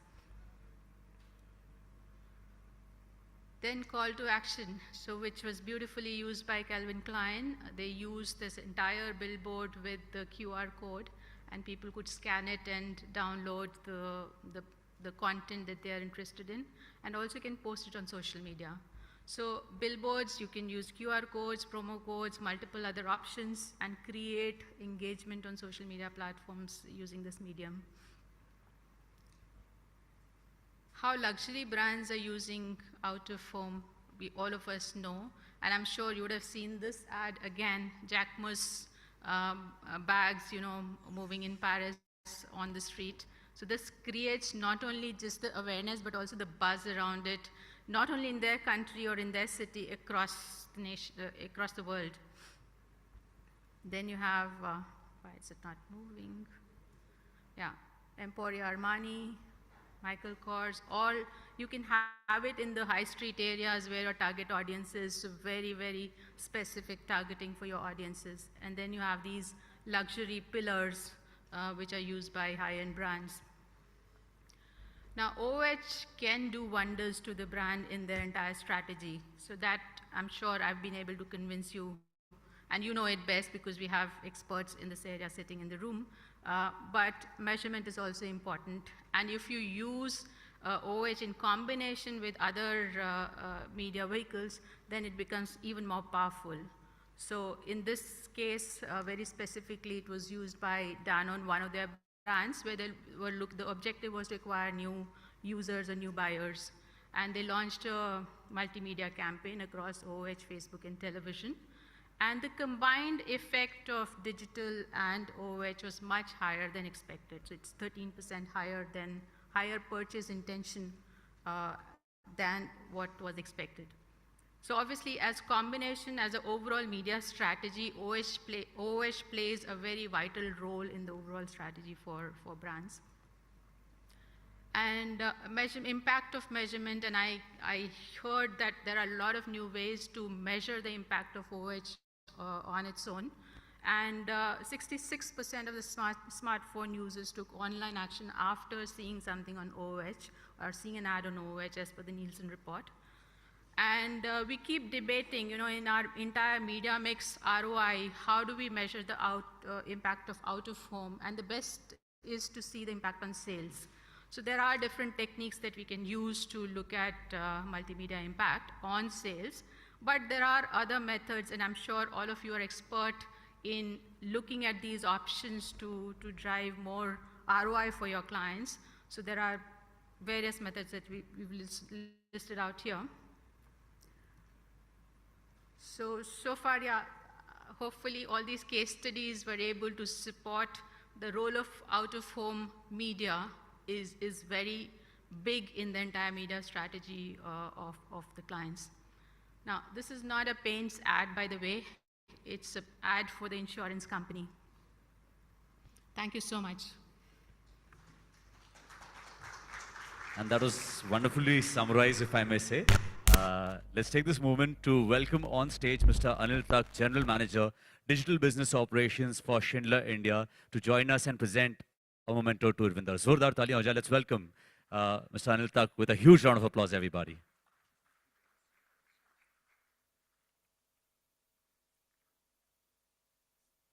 We'd like to present a memento on behalf of the entire team at E4M.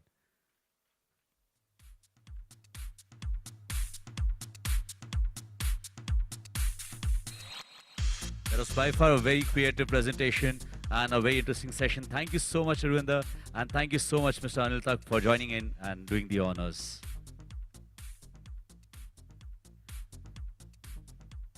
With this, ladies and gentlemen, it's time for our final session of the day. Before I invite the gentlemen for the session, let me share with you the topic being covered is the power of content and design. And this is amongst my favorite topics. With over 20 plus years of industry experience, Kunal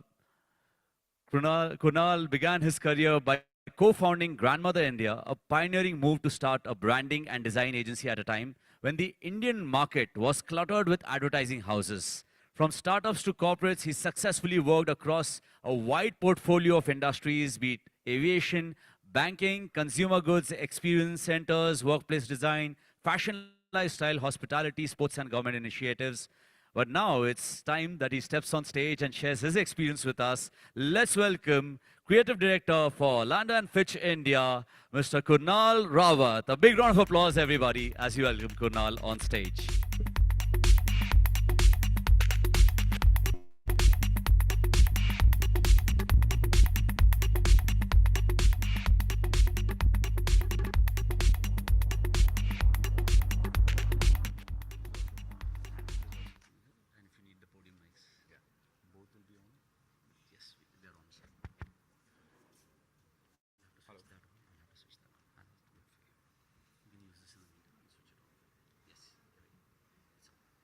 Hi everyone. Hello. Can you hear me? So I'm Kunal Rawat. Introduction was already done. I know this is the last session and we want to wrap it up and head for the award sessions. I'm sure a lot of you are gonna get awards. So I'll be quick, short, hopefully engaging. I am not from the out-of-home background, but I'm going to talk about brand and the power of design, how design can help create iconic brands, and of course, outdoor being one of the most amazing area of expression. But before that, let's start a game. I'm going to show some quick slides. It could be a sound, it could be an image, it could be words. Just whichever brand comes in your mind on each slide, please shout out. It's just a fun exercise, but we'll get to it why I'm showing you this. So please engage.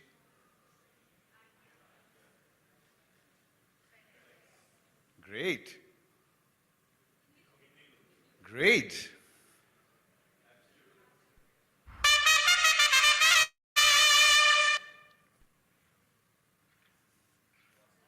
Yes. Amazing. So what do all these brands have in common? I mean, when we talked about, you guys recognize without really seeing the whole thing, you just saw a glimpse and you recognize what the brand is. They all have very well-crafted sacred brand assets. Now, that's what we talk about. When you have great assets, you can create iconic brands. As we know, we have been talking about the consumers are changing their demands from, of course, there is an aspect when they look at the brands, but they also look at the cultural side of it. The brands really need to create a narrative which creates meaningful connections between their brand assets.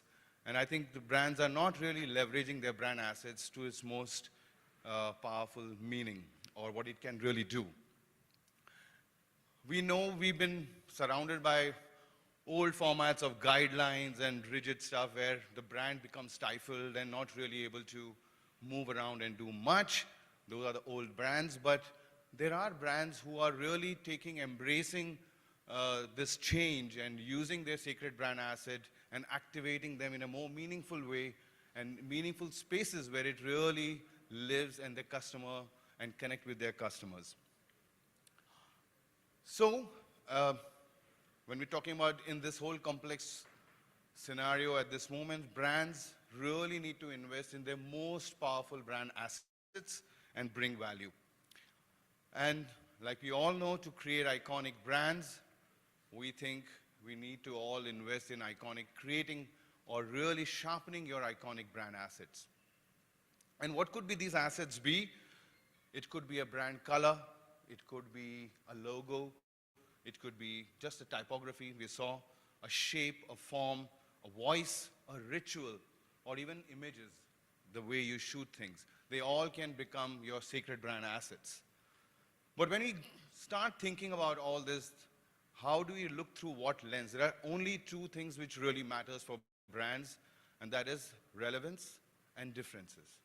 When we talk relevance, we know our brand is the most powerful platform for action for us, and we need to make sure all our assets really work towards having the right meaningful connection we want people to think about us. And that changes, but also we know we are working in a very competitive market. We have to be differentiated within the category. How can my assets help me stand out, differentiate from the category, differentiate from the competition? When I say low on relevance, like this is an iconic brand, but does the face has to do anything with the customer who's buying a chicken? Not really. But this is, when you talk about high on relevance, when the product comes alive, when it starts speaking to you, it has more relevance. It connects to the customers. You know, visual like this, low differentiation. Anyone could say whatever brand this could be. But when you have a secret asset, this is high on differentiation. So that's the intent when we start looking at when we creating secret brand asset. How can we be relevant and differentiated when we start looking at it? And of course, today I'm going to talk through the lens of out-of-home, and this is my point of view. When we're looking at out-of-home as a communication, I'm not looking at technology, but just pure play communication. I personally think that there are three key objectives an out-of-home communication medium needs to do, which is simple, memorable, and engaging. I think that's the most, and as times are changing, simple, now even more, people are all looking at their screens, how to get them up. And if they look up, how do your communication is memorable? And of course, if you can engage the customer, it'll be the best thing an out-of-home can do.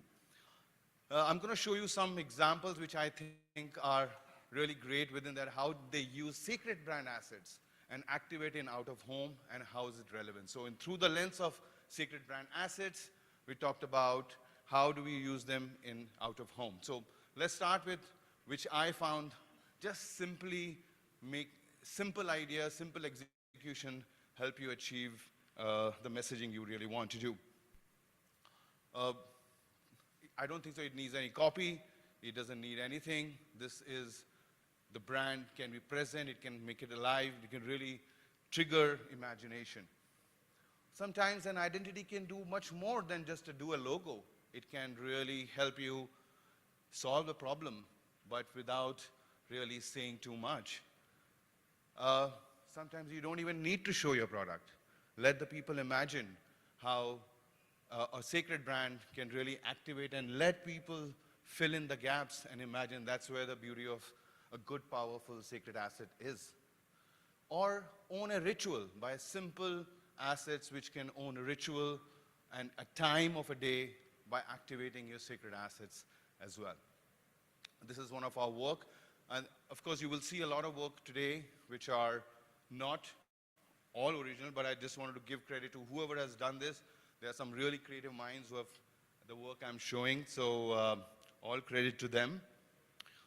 Or even the sacred asset can start saying different narratives if it really, in a more meaningful way and a simplistic way, how you want to talk about your product and its features. And when talk about being memorable, there are some examples which I think are how can a brand be remembered in someone else's space. This is a great campaign by Pepsi and putting Pepsi in different brands like Burger King, McDonald's, or Wendy's Burger. But it's about how you put your brand in the spaces where people are thinking about it in a more smart and intellectual way. But of course, being simple.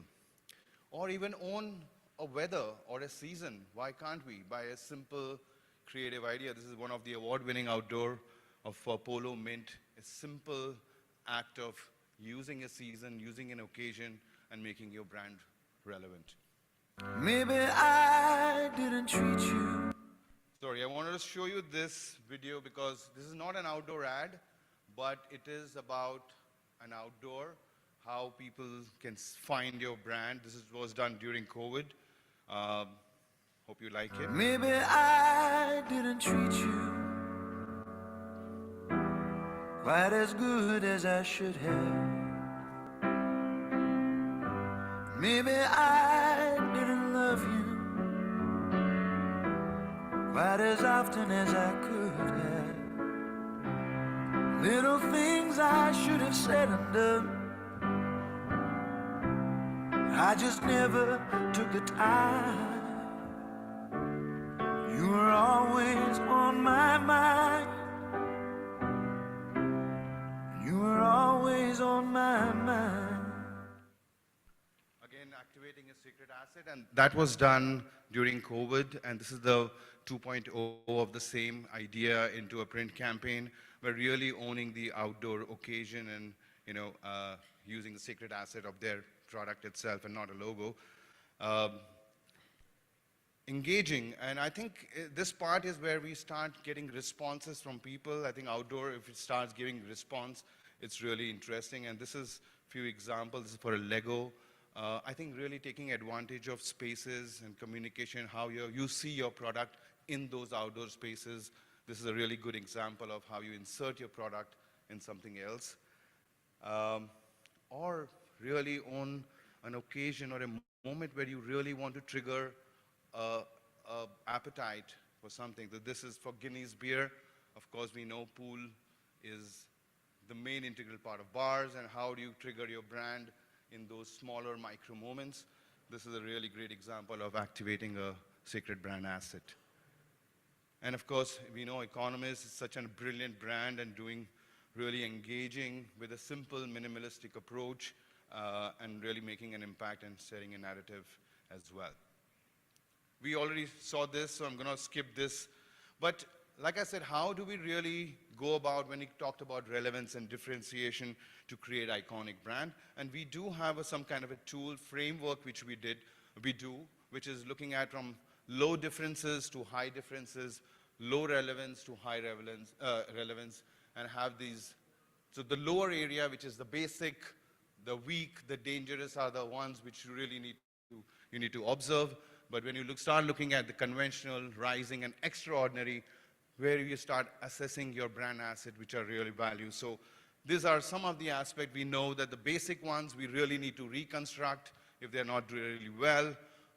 Weak ones, how can we rethink? We can evaluate, make them better.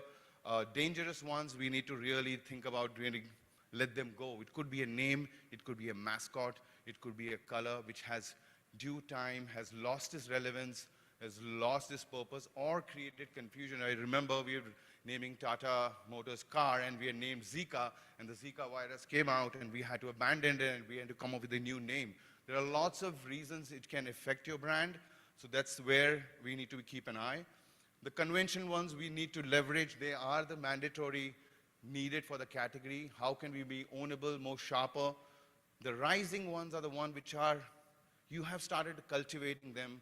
How can we make them sharper, make them more, and take them to the final extraordinary brand assets? So just to give you, this is how we usually map. Look at all your assets which you have, brand, your colors, your type, your photography style. Start mapping them through the lens of this grid. Then you will know which are the assets really powerful for you to activate. And of course, you can activate it anywhere in whichever form it is, out of home, digital, or print as well. So yeah, that's, and I wanted to show you part with the final three of them, which are my favorite, which I really love. Three examples. This is from India, from O&M. I think this is one of the brilliant outdoor campaign. Still, it's old. You can see the PDA phone there. But I personally think this is the most simplest, memorable, and engaging, ticks all the boxes for a brilliant outdoor campaign for me. And this one, which is an award-winning one, which was really interesting, of KFC, which was, this is in Spain, KFC, which was next to IKEA, and nobody knew that KFC existed. So what did KFC do? They take over IKEA's sacred brand asset and communicated that we are next to IKEA. And it brilliantly worked. So sometimes also using other people's sacred asset can be advantage, but that's a great power of design. And lastly, this is the latest work, and I find this amazing, beautiful work from LV. This is the latest collection which they have launched, and the whole London and different cities, New York, have been taken over with the designer, larger-than-life installation in different places. Really beautiful and amazing, activating again the whole collection, the idea of these colorful dots and bringing them to larger-than-life space. And lastly, I will leave you with one final sacred asset done by them. Thank you.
I think that was by far one of the most creative sessions that we've seen through the day. A big round of applause for Kunal, everybody, for leading it from the front. And may I take this opportunity to welcome back on stage Mr. Jayesh Yagnik to join us and present a memento to Kunal. Let's welcome him with a huge round of applause, everybody.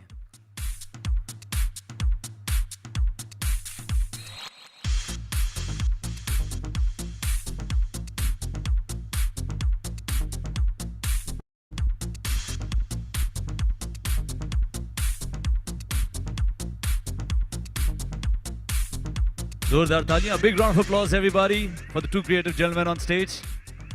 Thank you so much, sir, for doing the honors, and thank you so much, Kunal, for joining us with your creative thoughts. Ladies and gentlemen, with this, it's a wrap for day one, and we hope to see you tomorrow for day two of E4M, out-of-home conference from 10 a.m. onwards, the most awaited 12th edition of E4M Neon's OOH Awards 2023. Yes, it's happening tomorrow. So hope you've registered yourself for tomorrow's session, and we will have 20 plus leaders coming to meet you.